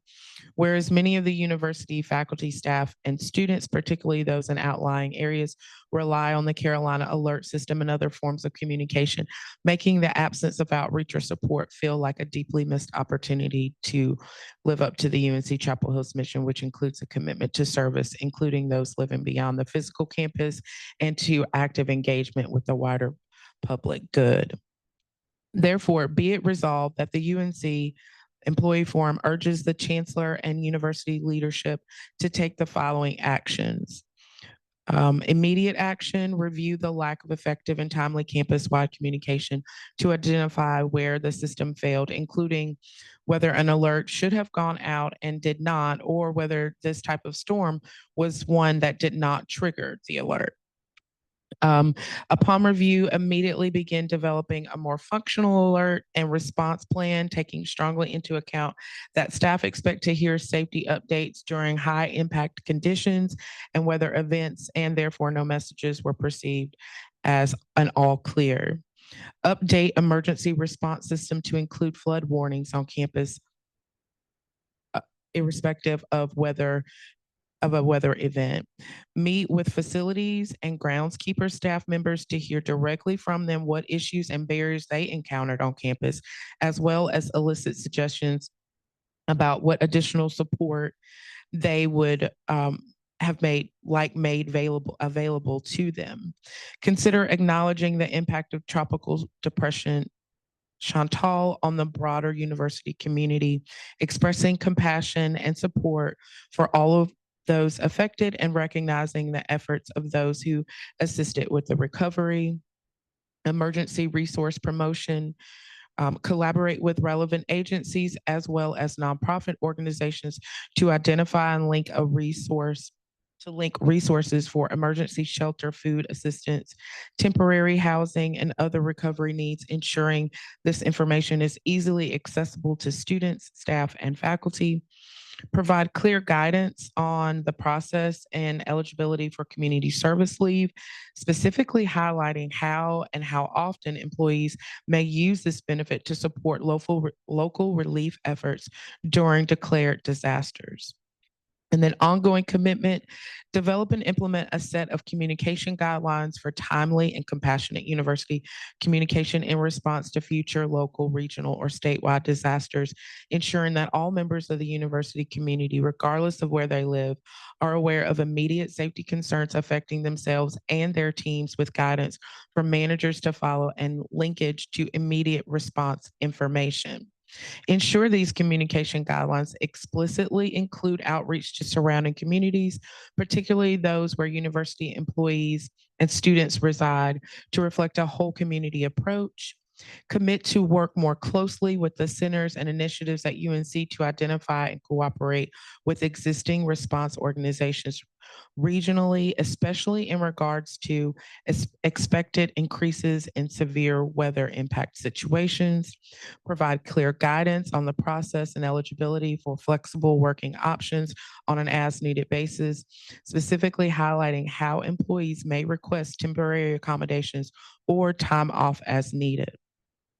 Community well-being, reinforce, especially in disaster-related communications, the university's commitment to the well-being of the entire university community and its surrounding town and counties, recognizing that the university's responsibilities and impacts extend far beyond the boundaries of campus, while ensuring immediate response for more vulnerable staff who must report to work on campus. Signed on behalf of the Employee Forum, Rebecca Howell, Chair. And there's some references here as well.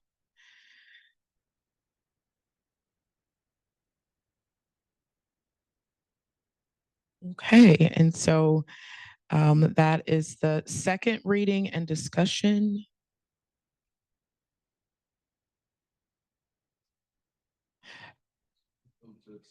Yeah, can I ask for a motion to accept? Okay, it's been moved and seconded. I've got a little gavel today. Any discussion around this online? Okay, and so all those in favor of adopting resolution 25XX, please say aye, and those opposed. Aye. Aye. Aye. Aye. Aye. Aye. And then those who are opposed say nay. Nay.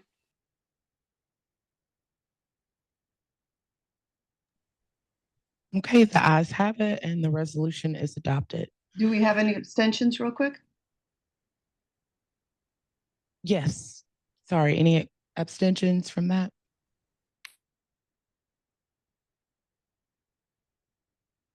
Okay. So the ayes have it and the resolution is adopted. Okay, now we're going to move on to new business. The floor is now open for new business. Are there any new items to come before the forum at this time?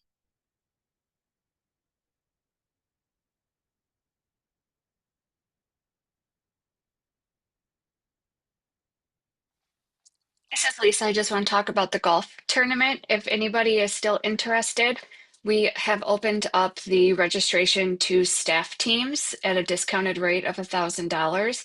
And that includes for 4 players. So if anybody has a department or a burning desire to play golf out in the mountains at the end of the month, please let us know. We will be closing registration on September 22nd. So shoot me an email if you have any questions or want to get another team registered. Lisa, does the staff teams include faculty or just staff? You mean if faculty wanted to do a team? Mm-hmm. I would think that's fine. Okay. I'll defer to Keith. Keith, since he was our expert last year. Well, since the goal is to raise money, Fair. and if faculty want to support staff in this, I think it should be fine. Okay, Yeah, thank and because we're short a handful of teams from what we usually are. So yeah, I don't think we would turn away any extra money to go to this wonderful cause. Do the staff teams have to be fully staff, or can I have a team with like a spouse, etc., who doesn't work vacancy? Yeah, whoever you choose to be on your team is up to you. Yep, that is completely fine. Okay, thank you. You're welcome. And would you mind sending us an email about this? Because I would love to send it around to my constituents. I think a lot of people would be interested in kind of doing it. It's a fun event. I will send We've it, never yep, been. to you and Rebecca, so you guys can distribute it that way. And I'll also include Matt. But yeah, I will send that out right now to you three. Okay, thanks, Lisa. You're welcome. Okay, let's go ahead and move on to announcements. If there is no other new business, I do want to make sure I'm not leaving anyone out. The executive committee meeting is going to be on Tuesday, September the 16th, from 1 to 3. There is a Zoom option, but Rebecca also sent out an email about us getting together in person at the Forum office, 134 Franklin Street. That's Suite 207. The address is, of course, on the website. If you've not been to the Forum office before, now's your time to go if you attend the executive committee meetings. Yes. I know I've asked this before, but it was a long, long time ago. I'm on the executive committee, but my working hours are from 6 a.m. to 2:30 p.m. Is there any way we could make it a little bit earlier? And I would be happy to attend those. We can definitely discuss that at our upcoming meeting. Megan, if you'll send me an email to remind me, I'm traveling today. I'm currently in Wilmington, getting ready to drive back. If you'll just drop me a quick email, I'll make sure that's on the agenda. Okay, thank you. Thanks. Appreciate it. Go ahead, Elizabeth. I had my first meeting with the sustainability group, and I wonder how I report to the executive committee. It's a new thing. You show up at the executive committee. Thanks, Rebecca. Yeah, just I would say everybody's interested to hear what's going on, and just making sure I connected the dots. Thank you. Yeah, no, I wasn't trying to be snarky. I was just being goofy. You weren't, and you're close enough to Med Deli, which just reopened. Thanks. Woo! All right. Our next announcement is that, of course, our Vice Chancellor's representative meeting is on November 13th, 2 to 3 via Zoom. And then just a last reminder about next month's Employee Forum Full Body Meeting. It's going to be on Friday, October the 3rd, 9 to 11:30 in Carr Hall, which is really close to here on the second floor, 2001. You can also join us via Zoom. All right. Any other announcements or questions from anyone? Yes, go ahead, Tiffany. Mike. Employee appreciation is coming up October 17th. And so at the next meeting, I plan to put out a call, but just want to go ahead and put a pre-call in for folks who might volunteer at the table. The forum normally hosts a table in Great Hall. And so just wanted to see if there's any interest in folks who would be willing to help man the table and lighten Matt's load a little bit that day. Should we email you and Matt, or who's going to make this? Okay. Okay. Matt's going to send out a Qualtrics form so that we can all sign up for a time slot, and everyone is encouraged to participate. Please speak with your supervisor about that. Any other announcements, questions, Julie last has minute? one. Julie, I'm sorry. Go ahead, Rebecca.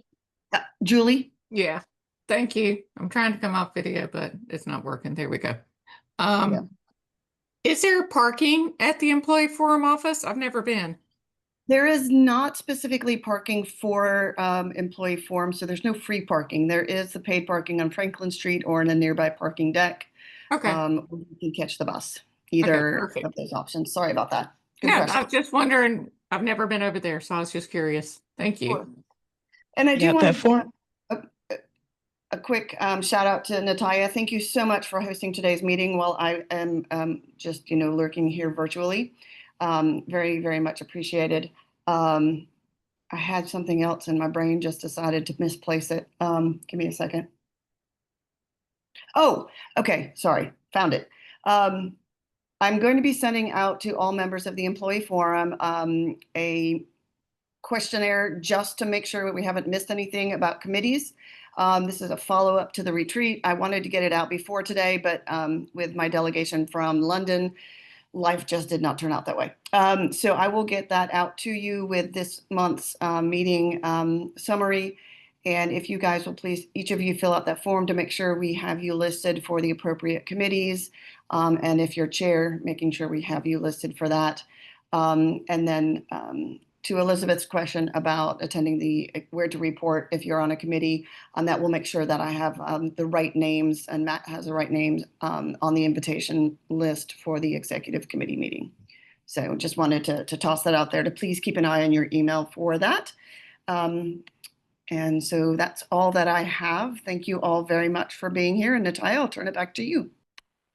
I have one more thing. So currently there is, we did not have someone volunteer to chair the peer recognition and awards committee, which mainly the work is done throughout the spring. But I just wanted to encourage everyone who's interested in taking on a leadership role. It is a great opportunity to wet your whistle on the employee forum and chair a committee and, contribute to the work that's done where we appreciate each other. The work that the awards committee does is really important. And so please think about it, everyone. If you're interested, I'm happy to shadow and help and assist, but we really need someone to take on this opportunity. So, all right. If there's no further business, the September 12th meeting for the employee forum body is adjourned and the time is 11:22, Matt. We need a motion to adjourn. Second. Any opposed? All right. Thank you, Natalia.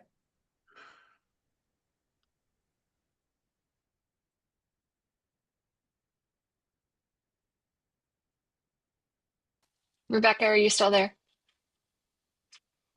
I am. I can chair that committee if nobody else steps up, or if nobody else has stepped up, I'm happy to take it. Awesome. So when you get that survey, if you'll go ahead and just fill that out, there's a place for you to select that. That would be awesome. Thank you. Perfect. Will do. Thank you. Thanks, Lisa.